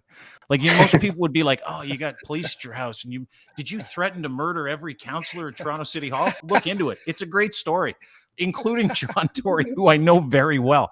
And I'm like, "What? Hang on a second." They're like, "Is this your email address?" I'm like, "No, I don't know what this is." And I got through reading it. It was literally written by an idiot. And I thought to myself, this is fucking incredible. We live in this incredible time when anybody can insert any kind of chaos into anybody's life. I think they call it swatting, maybe. I'm not too sure what they call it. Is that what it's called, Max? Swatting? Did I get swatted? Yeah. Okay. Swatting is kind of more swatted. specific. And it came from video game guys playing video games, and if they were losing, they would call the cops on the guy that they were losing to, and then they would swat. In the middle of a NFL 2K12 game, and they're cops show up, and the guy's where it started. And he's like, touchdown. That's where it started. When guys were losing in video games, they would swat the guy winning. Yeah, I got swatted. But my point is this: is that I didn't give two fucks. I was concerned because it was a pain in the ass, and I didn't think I had enough creamer. But that was pretty much it. So because the cops, I'm like, "You want coffee?" I'm like, "I don't think I got enough creamer." And they're like, "All right." And I'm not going to be allowed out. Someone like Rachel Gilmore doesn't take kindly to this stuff. And I think, to Max's point, you have an incredible opportunity to make a difference for women. You've got an incredible opportunity to make a difference in your community, to bring this thing that you say you advocate, which is calm, which is, information first, which is, how do we advocate for the right thing here? We try to do the same thing on our end. We pull a lot of strings. You have an incredible opportunity to pull some strings on your end. And I'm not saying you're not doing this already, but that is an incredible way for everybody from both sides to come together to say, hey, listen, we don't like lefties. We don't like righties, but we're going to take care of our own here. We're going to make sure people don't threaten others, make sure they don't go after female journalists, tell them to watch out before you go home or leave the TV station because I'm going to find you. These things are really important. And I said that to my brother, who's a pastor in the evangelical church. He's no longer a pastor of the evangelical church. I said to him, dude, fucking police your own. Police your own people. Same people in the church. And he's like, I know, bro. I'm trying. Right? That's what we need. That'll calm everything down to some extent, Andy. And I think you got a great opportunity in front of you. I would agree with Max. Well, I mean, I don't think that it's, my sole responsibility here. I think that we all have a little bit of personal policing to do in our, absolutely, in our social media ecosystems. Like I said, I'm not going to take responsibility for things that Rachel has said. And I do think that she has, unfortunately taken a stance that has created a lot of division. I'm not going to say that she deserves what she's gotten, but I have sent her a message saying, I hope that you find your path. I hope that, I had to find my path, right? I had to do some self-reflection. I had to think about the messaging that I was putting out and whether I was, exactly, am I throwing gas on the fire, or am I trying to, get people to be more moderate, come back to center, not be on the extremes, be a little bit more understanding, compassionate, empathetic. So, I did say, and people, are always tagging me in her tweets, and I don't really like it. And I'm not, I'm not going out there making fun of her. I'm not going to stick up for what she's doing. But like I said, I did message her and I said, Rachel, I hope that, these attacks stop, and I hope that you find your way. Right. And I think that's, that's important. So like I said, I'm not gonna be responsible for what's happening to her. I don't feel a sense of responsibility. I'm just You should. Just like Dean, I'm sorry, you wouldn't feel a sense of responsibility if I did something awful to create an awful situation. You wouldn't shed a tear for me if I did that. No, I'd use it as content, actually. I'd try to figure it out. You'd write a story about me. You'd say, Andy Lee did something awful. Her followers did something awful. Let's all pile onto her, right? So, I'm not going to take that responsibility, right? But I do think that we all should be more personally responsible for how we conduct ourselves online. I think that, when you get to a certain, and like I said, I'm not really comfortable with where I am. I never thought I was going to be here, right? I never thought I was going to be doing this. Like Dean, you set out to do this, Lochlin, Max, and this is something that I fell into.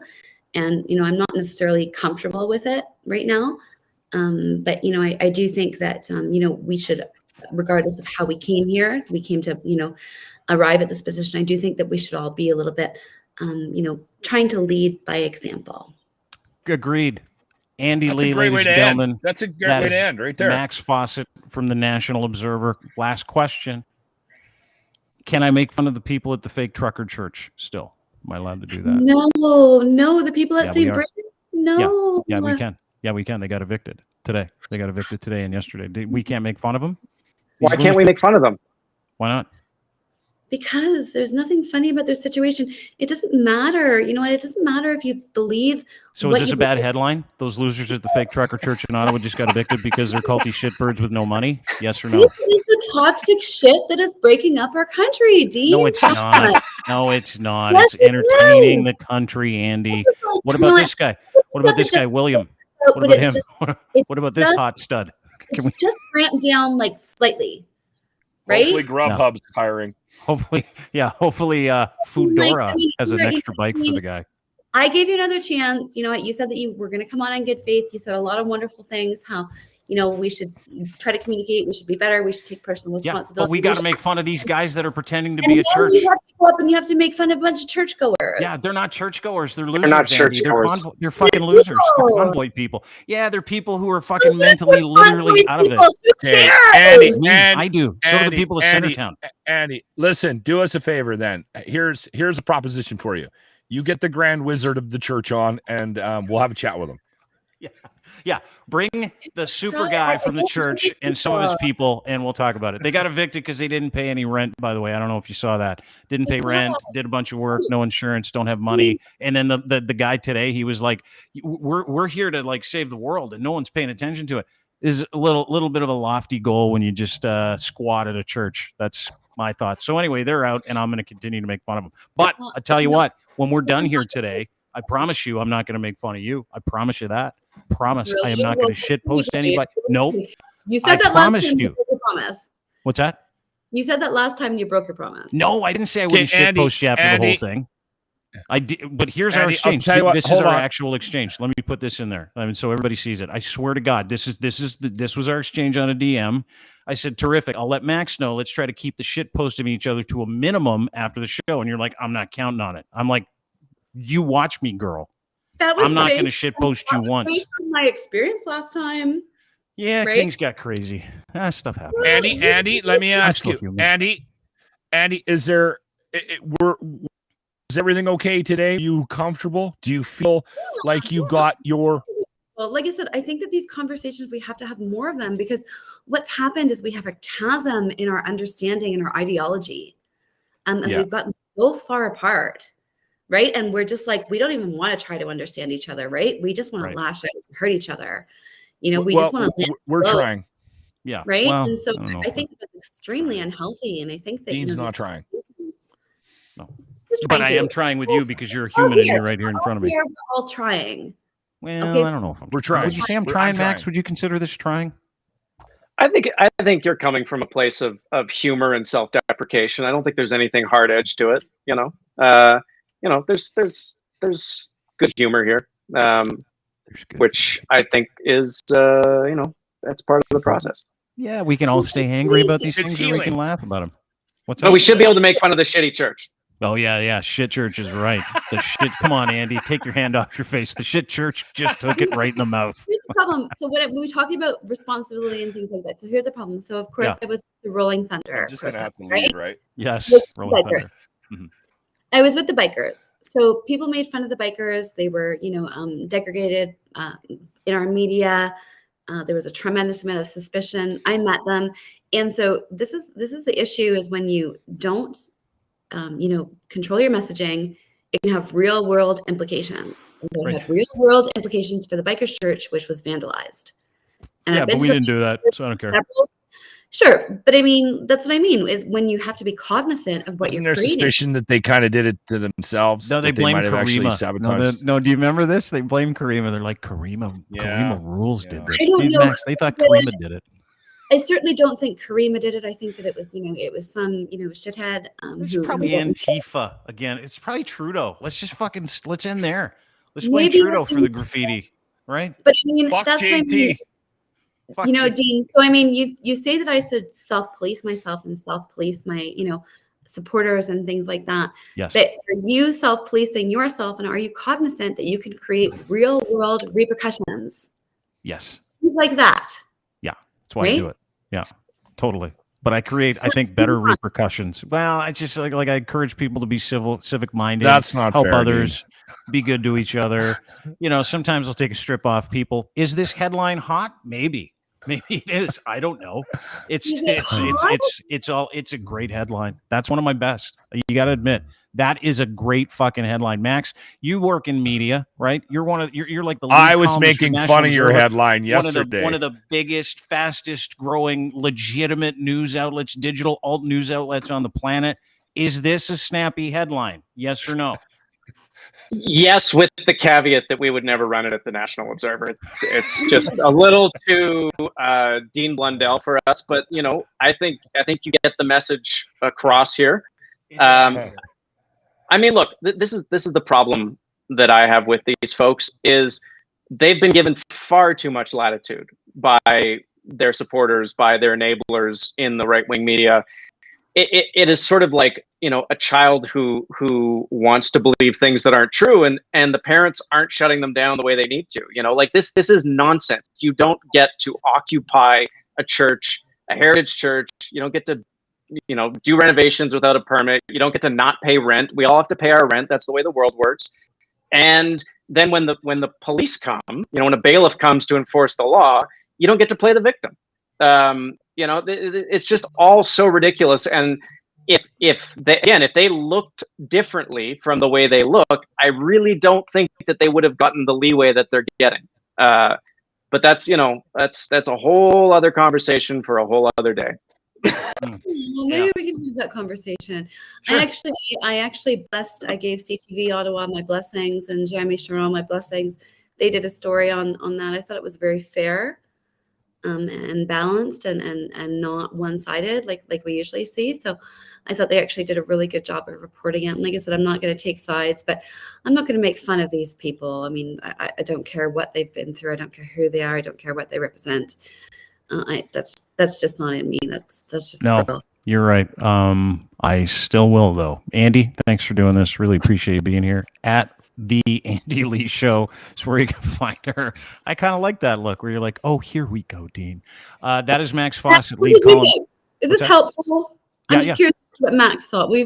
Dean and I we've talked about this. Max, do you think that these sort of things are helpful? I think they're incredibly helpful in terms of getting people in the same room from different sides of the spectrum and having a conversation that other people can witness. I hope that we don't go back to our corners and sort of shit talk each other. I for one pledge I won't do that. I won't like any shitty tweets. I won't make any shitty tweets. I had fun today. I enjoyed the conversation. I think we should do more of this. Nice, yeah, Max. me too. Nice. We should make it a series where we get someone from one side and someone from the other side, and then these two idiots to make sure everything stays on the fun rails, right? That's all we do. That's all we got to do here is have these conversations. Keep things on the rails? You not really, no. We just kind of make it worse for everybody. It's kind of what we do. But listen, Andy, appreciate it. Max, appreciate it. You guys are both welcome back here anytime. And Andy, get ready, because after this podcast is done, you're not going to see one shit post from me. I'm not going to like anybody who says anything bad about you. Nothing. Watch this. Watch me. Watch Max. Watch Locke. Because you know what we got here? 3 real men. 3 real men. Yeah. We'll take care of it. I can't I change. think we just got canceled for that, Dean. Dude, I stopped giving a shit about it. I've been canceled before. It's actually a lot of fun. You'll dig it. You'll really love it. Thanks for doing this, Max. Talk to you soon. Everybody has their day. I've been canceled too. Thanks, Andy. Thanks, Max. We'll talk to you guys soon. Andy. Right. Good to see you, Max. Max Fawcett, Take care. National Observer. Good little hour there. That was a good little hour and 30 minutes. I liked it. That was a lot of fun. Yeah. And I'm not going to shitpost Andy, no matter how bad people in the comment section want me to. I'm not going to do it. We're going to take the temperature down. I'm going to shitpost Rupa and a bunch of other people, but I promise I'm not going to shitpost her. Okay, so I would just like to say I hope that both Andy and Max felt like they got to contribute in because sometimes both you and I can dominate a conversation, and I think it's important that we get other voices on this podcast, and we had two very interesting voices today, and I hope they both feel like they got to say what they came to say, and that they got equal time. So I just want to say that. So you know what, I appreciate you saying that. You're 100% right. You know what I call us, Locke? A lot of people will say we're divisive. A lot of people will say we're collegiate and juvenile. I think we're building bridges. Well, you know what, and I know you're kind of kidding, but I think builder. And you know what it is? I've noticed a shift in you in the last couple of months, Dean, where you're starting to reevaluate what this is. And this is growing, and this is changing, and this is ever evolving. And our responsibility to it is something we're talking more about, right? Like, we have conversations now about, hey, listen, we should try to do this every day. Like, people want to hear us, why are we taking Mondays and Fridays off on, so, and hey, listen, should we open up the doors to different types of guests? Are we spending too much time focusing on one issue? You know what I mean? Yeah. I've heard you do that. I've seen you. I've seen that interaction with other members of these panels that we bring on, and I think it's important to highlight the fact that we're also aware of this as ironic as that sounds. This is not just a form of entertainment, but I'm hoping that it's also a form of educating people, and so we feel a little bit of responsibility here. No. Yes and no. I look at it kind of, oh, there we go. Background. Oh, hey, heads up, Chris, you quit fucking around. Someone's fucking around with the background. Yes and no. I was thinking about this yesterday because I actually think about that a lot. I think we do have a responsibility. Yes. It's why we do what we do. It's why I do what I do. And I try to be entertaining, and we try to present, a different side to things. We try to make the mung that everybody's involved in lighthearted. I look at life very simply. Things don't happen to me. Things happen around me. I get to respond to them. That's it. Pretty simple stuff. My response to all of this has been about standing up for the people in the middle. Standing up for this country, defending this country, defending the freedoms and the beautiful parts of this country that certain people seem to fucking hate for some reason. And I don't see it. I don't get it. I don't identify with it. It makes me sick to my stomach when I watch videos of our friend Alex over in Ukraine, who's on next week with us, by the way. Alex over in Ukraine, playing fucking duck and hide from cruise missiles because a dictatorial tyrannical dictator is trying to murder his friends and family in Ukraine. Yeah. And then I watch people, not necessarily Andy anymore, other people go full fucking force, putting an entire country at risk, putting freedom and democracy at risk, which they have, but they just don't like the way it looks right now. They'd like it to look a little more Jesus-y. They'd like it to look a little more conservative. Well, that's fine. You can take care of that when the election shows up. And if you lose because your candidates, your party is fucking full of idiots that have terrible ideas and want to make this country worse. I look at a guy like Pierre Poilievre. I look at a guy like Doug Ford. I think my responsibility to the citizens around me, because I believe in one thing and one thing only, that I am here to do one thing, to be of good character and commit acts for the common good. That's it. That's all. That's my entire job here. Yep. If we can be entertaining, get a couple clicks, have a sustainable business, support media, do some stuff along the way, great. So you make it entertaining. You're trying to have some fun. But I never go into a piece or an opinion or a podcast with, how can I fuck over the right? Or how can I expose the left? We don't do that. I go into everything like, you know what? I'm going to speak what I think to be true. That is of the best interest of the common good, that comes from the best character I can find. Do I fail when I call people shitbirds? Not really, because I think squatting in a church to strike fear into the hearts of people who you fucking kettled in February and January is egregiously fucking disgusting. And I happen to be intimately aware of the evangelical cult in this country because I was in it. So I feel like I've got a responsibility to protect people from that fucking absolutely dictatorial and tyrannical religion. Yeah. I think I've got an opportunity here to speak common sense and bring smarter people than us into the mix to kind of help us explain and understand. Yeah.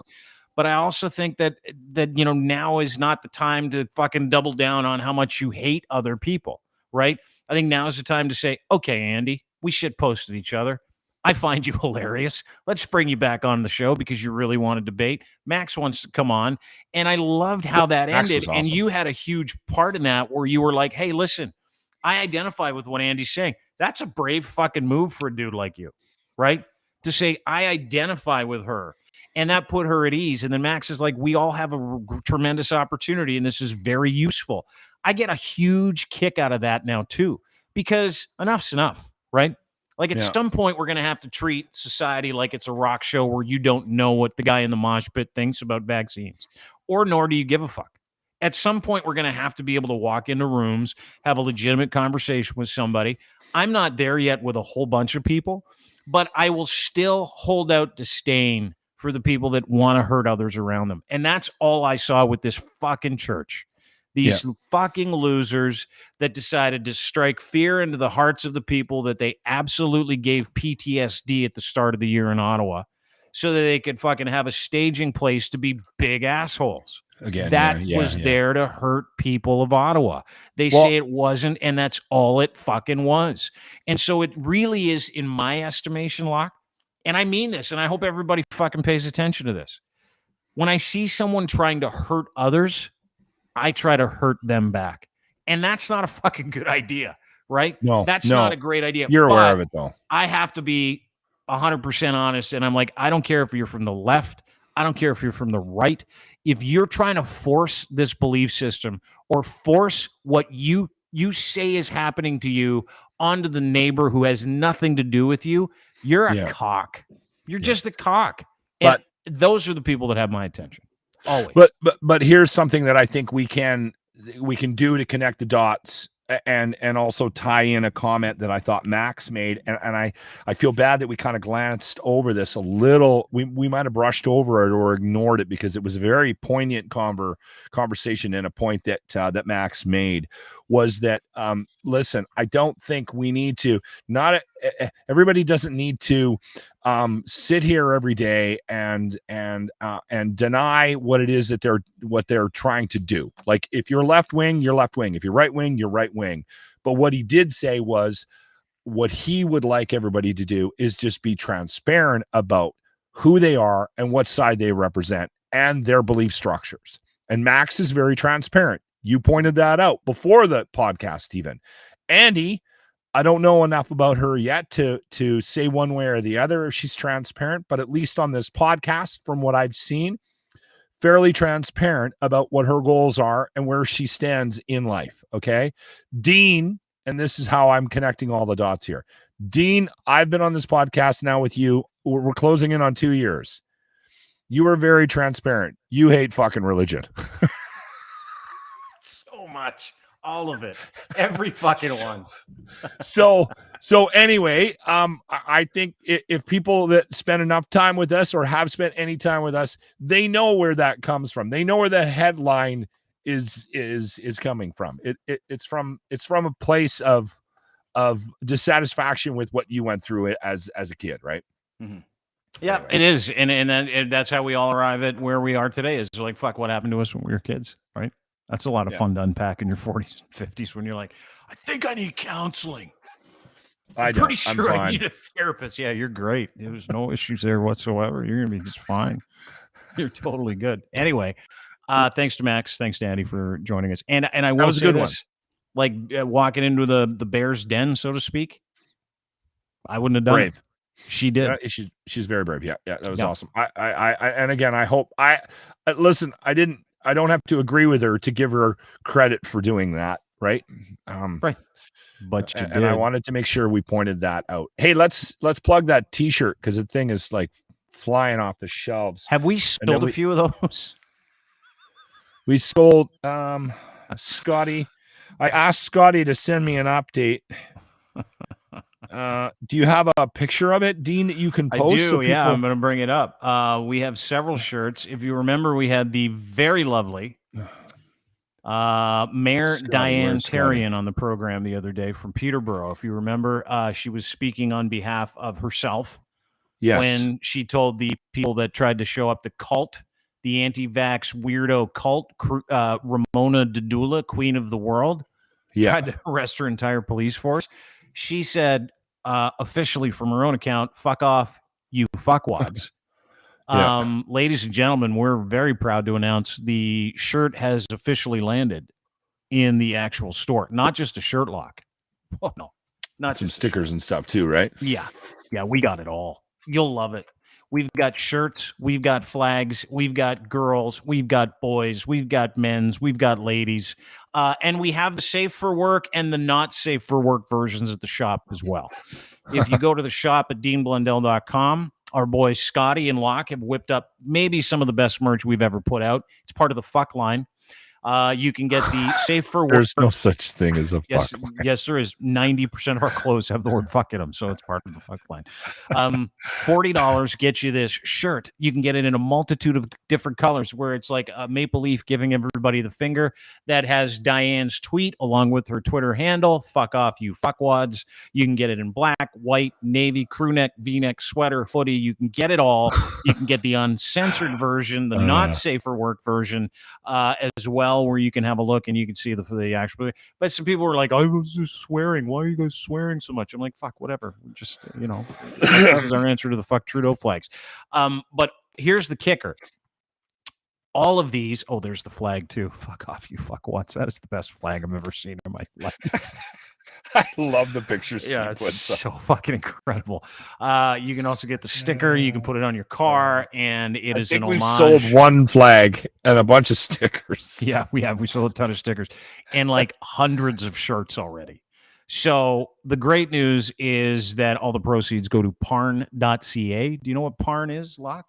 I think it has something to do with helping people live with AIDS. Yes, it is. Is that what it is? Okay. And that was her choice, right? Absolutely. Parn is the Community AIDS Research Network, community-based agency providing support and health promotion for people living with and affected by HIV and or AIDS. Parn provides education for people at risk for HIV and awareness of AIDS issues to the greater community, and they get a ton of support. You can volunteer. You can join their Rainbow Youth program. They've got a bunch of announcements. They've got some information about monkeypox on there as well, which you can check out.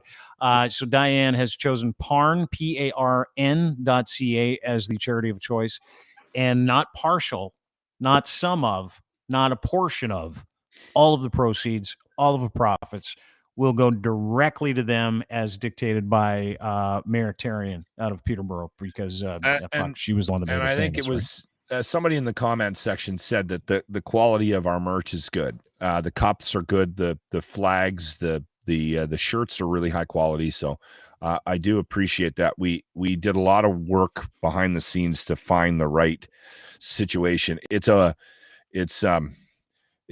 was a ton of work. Scotty does a lot of work for this. I gotta thank him. He's awesome. He's great. He got this up really quick, and I guess we've sold 51. We've sold a bunch of other shirts, but the one that sold the most is the Safe for Work women's shirt. We've sold 51 of those. Oh, this one, the one in the middle. Just that one. We just sold the one in the middle and the top middle. That one we sold just 51, and we sold a bunch of the other ones too. So yeah, I think you're right. I think we're closing in on 100 sales. That's good. awesome. So yeah, we'd love for you to go buy it. No, we don't get the money, so that'll make you feel good about buying it. We'll give the money to a charity that needs it. It's directed by Diane Tarian, the mayor of Peterborough, who joined us last week, who was just incredible, by the way. And she's making the rounds. Yeah, did you hear what she said the other day? They're like, "Why did you say it? Why did you swear?" And she's like, "I'm a fan of foul language."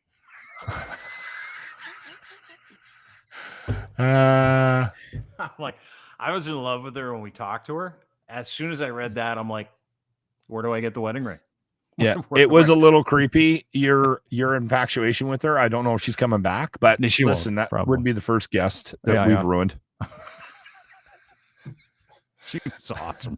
It's all in jest. Obviously, I'm in no way, shape, or form am I interested in getting married, and I'm not in love with someone I've never met.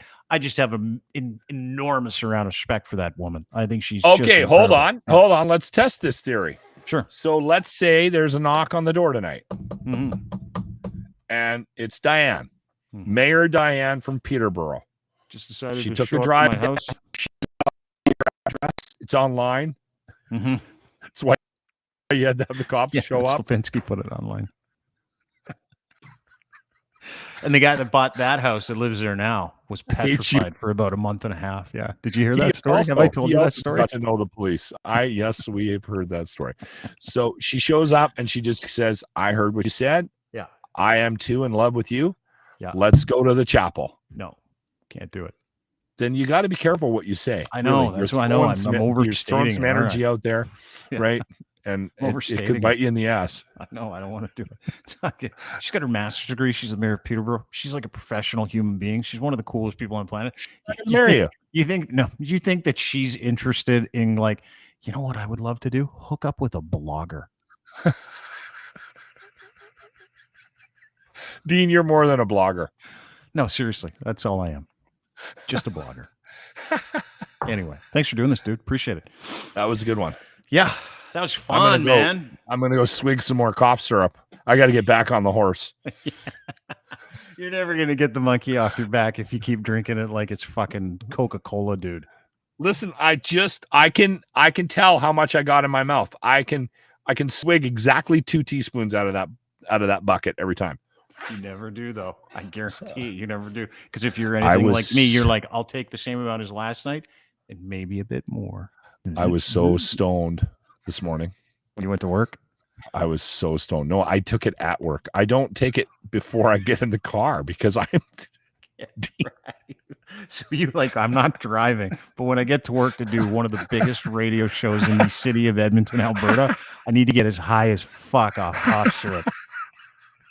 That's awesome. I didn't eat right away because I had a call with Ray. I had Ray on, Ray Roth, about the we had a great conversation with him about Deshaun Watson. Yeah. By the way, that's on the Locker Room podcast today. If you want to catch that, we had like a 10-minute conversation with him. But I was you put him on for 10 minutes, and you only put me on for like 3. Well, there's a difference. Yeah, he has something to talk about. Is that what he knows what he's doing? Is that it? Anyway, so you have him on for like 10 minutes. Locker Room YouTube and then channel, I was by the way, go look up. at it. I was cleaning up the call. I didn't get to, and I had to call him early. We were playing it later. I called him like at 5:30 in the morning, and I didn't get to eat right away. And then we got on the air, and then I had to do the news, and then I got busy, and I didn't get a chance to eat. And when I got in just before the interview, I swigged a bunch of cough syrup, and then at about 6:30, no food, just coffee and cough syrup. I was literally vibrating in my chair. I was just a wreck. You're high as fuck on cough syrup. Cough syrup. Danielle Baker, she chimes in. She's like, Locke will be making scissor by Sunday. Dude, you can make some of the best drugs, and I shouldn't be telling you this. Really? From things you could just find at the grocery store. Oh, yeah. Oh, yeah. Really? Codeine? Like what? Yeah. Get some cough syrup with codeine in it, a little NyQuil. You mix it with some Benadryl. You put a little Coke in it. That's what Lil Wayne drinks. That's his drink of choice. Scissor, purple drink. Seriously. Yeah. Guys had like several seizures on stage just because of it too. So it's got to be fucking unbelievable. Like so good. Speaking of drugs, Yeah. last thing, you know who the Prime Minister of Finland is? Her name is Sanna Marin. Did you see this video? Oh, did I see the video? Speaking of somebody I want to marry. You know what? No, hold on. I don't want to marry this girl. I just want to party with her. Yeah, me like too. Somebody fly me to Finland, give me a couple words and finish, and let's get our drink on. Yeah, let me know how I can party with this girl. How old is she? She's early 30s, very young lady. She is a left-leaning politician. She's the Prime Minister of Finland. Let me just get a nice picture of the young lady up here so you can have a look at it. This is who we're talking about. And she's young. Like, she's still like party years, right? This is her right here. Yeah, unbelievable. Look, she's a smoke show. She's beautiful. Absolutely gorgeous woman. Check those eyes out. She's got stunning eyes, too. Yeah. Look at that. Ice. Wow. She's like ice. She's perfect eyebrows, nice she hair. Could be a model. Probably smells great. Probably smells great. I'm a big smell guy, by the way. You got to smell good. Because I smell great. Like, I don't mean to brag. I smell like fucking. It's the face cream. It's got to be the face cream. And my deodorant, too. I use women's deodorant. True story. You have to. Anyway. I use that native shit. That's the first thing I've used in a long time that works for me. That's not a fucking chemical that's plugging up my pores. Okay. Native. Yeah, Maybe it's awesome. So she got caught partying. Someone posted a video of her partying with her friend, husband, a few other people, like a normal 35, 36-year-old woman does. And let me tell you, it's hot. I want it.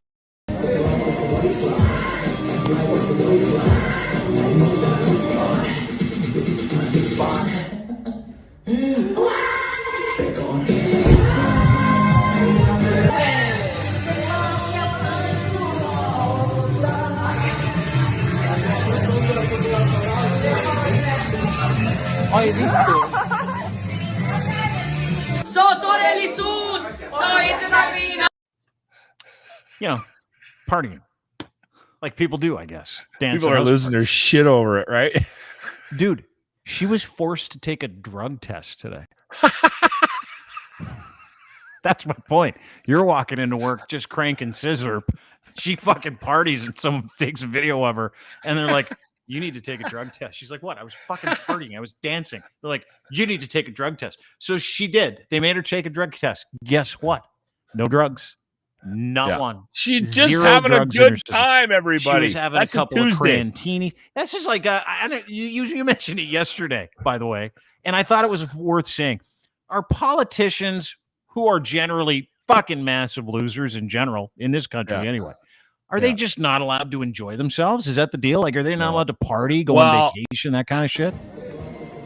I told you about the song that I got from the guy, Dave, who wants me to produce the song that he wrote up about Justin Trudeau's trip to Costa Rica. And I emailed him back and I said, it's a funny song and I don't mind doing it. But here's the thing. I have a question for you. I need you to answer. You never got back to me. Why is it that politicians are not allowed to have a vacation? Like, I just... Yeah. And why are they I don't like Justin Trudeau, but what is it about this trip that's so egregious? It's summer. They're not working. Is it because he took a plane there? How else was he supposed to get there? By boat?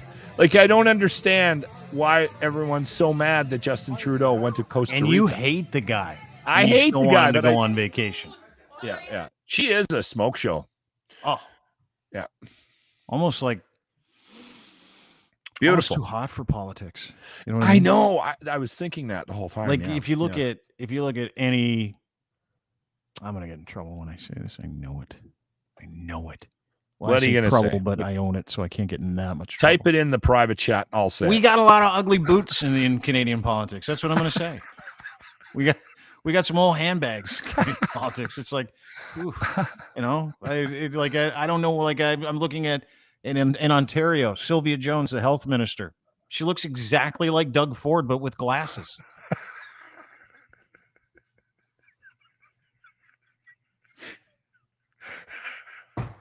There's some ugly politicians in the States just too. Butt ugly, like fucking disgusting. So hard to look at. Canada has the grossest female politician. Fuck you, Doug. All right. I mean, comparatively, according to what I just saw. That's all I'm saying. Yeah, we're not Finland. We're no Finnish Parliament. Hey, listen, the dudes aren't attractive either. I get it. Like, No, fuck. yeah, Bill Blair, guy looks like a thumb. So does Sylvia Jones. Although I am a big fan of Melanie Jolie. She's I think she's the defense secretary or the minister of defense of this guy. Pretty sure. Big fan of Melanie Jolie. Yeah. Like probably that would be the closest we could get to Santa Marin. Anyway, thanks for doing this, dude. That was a good one today. That was a lot of fun. Appreciate it. I gotta Lochlin go get Cross, on 9-5. the old cough syrup horse. Oh yeah. You know what you should do is boof it. Actually, it goes faster and it bypasses. Yeah, that's going to be very difficult to explain to my wife. Why you're hooping cough syrup down my hoop. By the way, I am very flexible. Probably could figure out a way to do it, but it's still hard to explain. Yeah, you get like a kitchen funnel, go upside down on your shoulders. You can do all kinds of stuff because you can do yoga. Dude, matter of time. You're high as fuck and you didn't drink anything. That's the best way to drink if you don't want your wife to catch it. Take it into the bathroom and boof it all. Super smart. I'm not going to boof anything. You should. So you know. All right. Thanks for doing this. 957 Cruise FM in Edmonton, Lochlin Cross. Go buy one of those fucking shirts. Go buy one of those fucking shirts. That's the last thing you wanted to say before you left. Thank you very much for joining us this week. Really appreciate everybody's involvement. We're going to be back next week starting Monday, 3 o'clock. We're going to start talking about some changes around here. There's going to be some changes around here. And we'll start talking about that next week. Got to get a new Twitter account. That's all I know. Not happy about it, but I'll explain. Kind of start to explain next week. Anywho, have a great day, everybody. Really appreciate you joining us. Don't forget to say hi to our friends over at kivlaw.ca. We are powered by kivlaw.ca, defense attorneys that basically the only legal counsel I trust at this point. And you should trust them as well, because I don't trust anybody. So if you can trust somebody, trust the people I trust. These are my guys. These are my guys. Robert at kivlaw.ca. If you're a legal issue, you did something stupid, or if someone's accused you of doing something you didn't do, and you got to have the legal hammer, so to speak, and someone that actually gives a shit and will walk you through it instead of going, oh, you're in trouble. Oh, you shouldn't. No. These guys are the best. Kivlaw.ca, defense attorneys for any violation, anything you got going on in your life. Specifically, if you've been accused of doing something you didn't do, or if you did something, you're like, I got to get out of this, and I got to figure out a way to be accountable. These are your people. Kivlaw.ca. Again, Robert at Kivlaw.ca. Ed at Ed's Fine Imports. His gits are the best. I wear them. So should you. Everybody should. Pouch in the front, boxer briefs, unbelievable waistband, super, super comfortable. Order from Ed today. Use promo code GITCH, GITCH, and then the number 3, and you're going to find yourself on the receiving end of a free pair of underwear when you order 3 or more. Lots of colors to pick from, super breathable. They keep everything separated so you don't get that musty sort of business that happens in those areas of your body after a long day of running to the path or getting to the subway or taking your kids here and there. Make sure that you get in touch with Ed and order his Gitch today. Use promo code GITCH3. He'll send you a free pair on me. You're welcome. And last but not least, Easy Auto Financial, people that have been helping others get into vehicles for a long period of time, and they're going to do it for you too, because no one says no to their financing. They get free financing for you. You don't have to pay for it. All credit welcome. It doesn't matter what your credit rating looks like. They get it done every single time, and they make you happy by giving you that free financing and sending you off to buy the car that you want at the price that you wanted to pay, and they take care of all the details. It's all turnkey. Go to easyautofinancial.ca today. Have a great day, everybody. Really appreciate everybody being here. Thanks to Max. Thanks to Andy. Thanks to Lochlin. Who else am I going to thank? Thanks to my parents for making sure I was born. Thanks to Friday. Thanks to you, most of all. We love it. I love talking to you guys and showing you different things all the time. That's all. It's like fucking show and tell every day for me. I get excited for it. So I appreciate you. Be safe. Be good to everybody, every one of you too. Take a day off maybe this weekend from the hate. Or if you really feel like buzzing someone, make sure you give it to the church. These fucking losers at Tupac. Yeah, is it hateful? I guess. They deserve it, though. Anyway, have a great day, everybody. Appreciate you. See you Monday. Bye.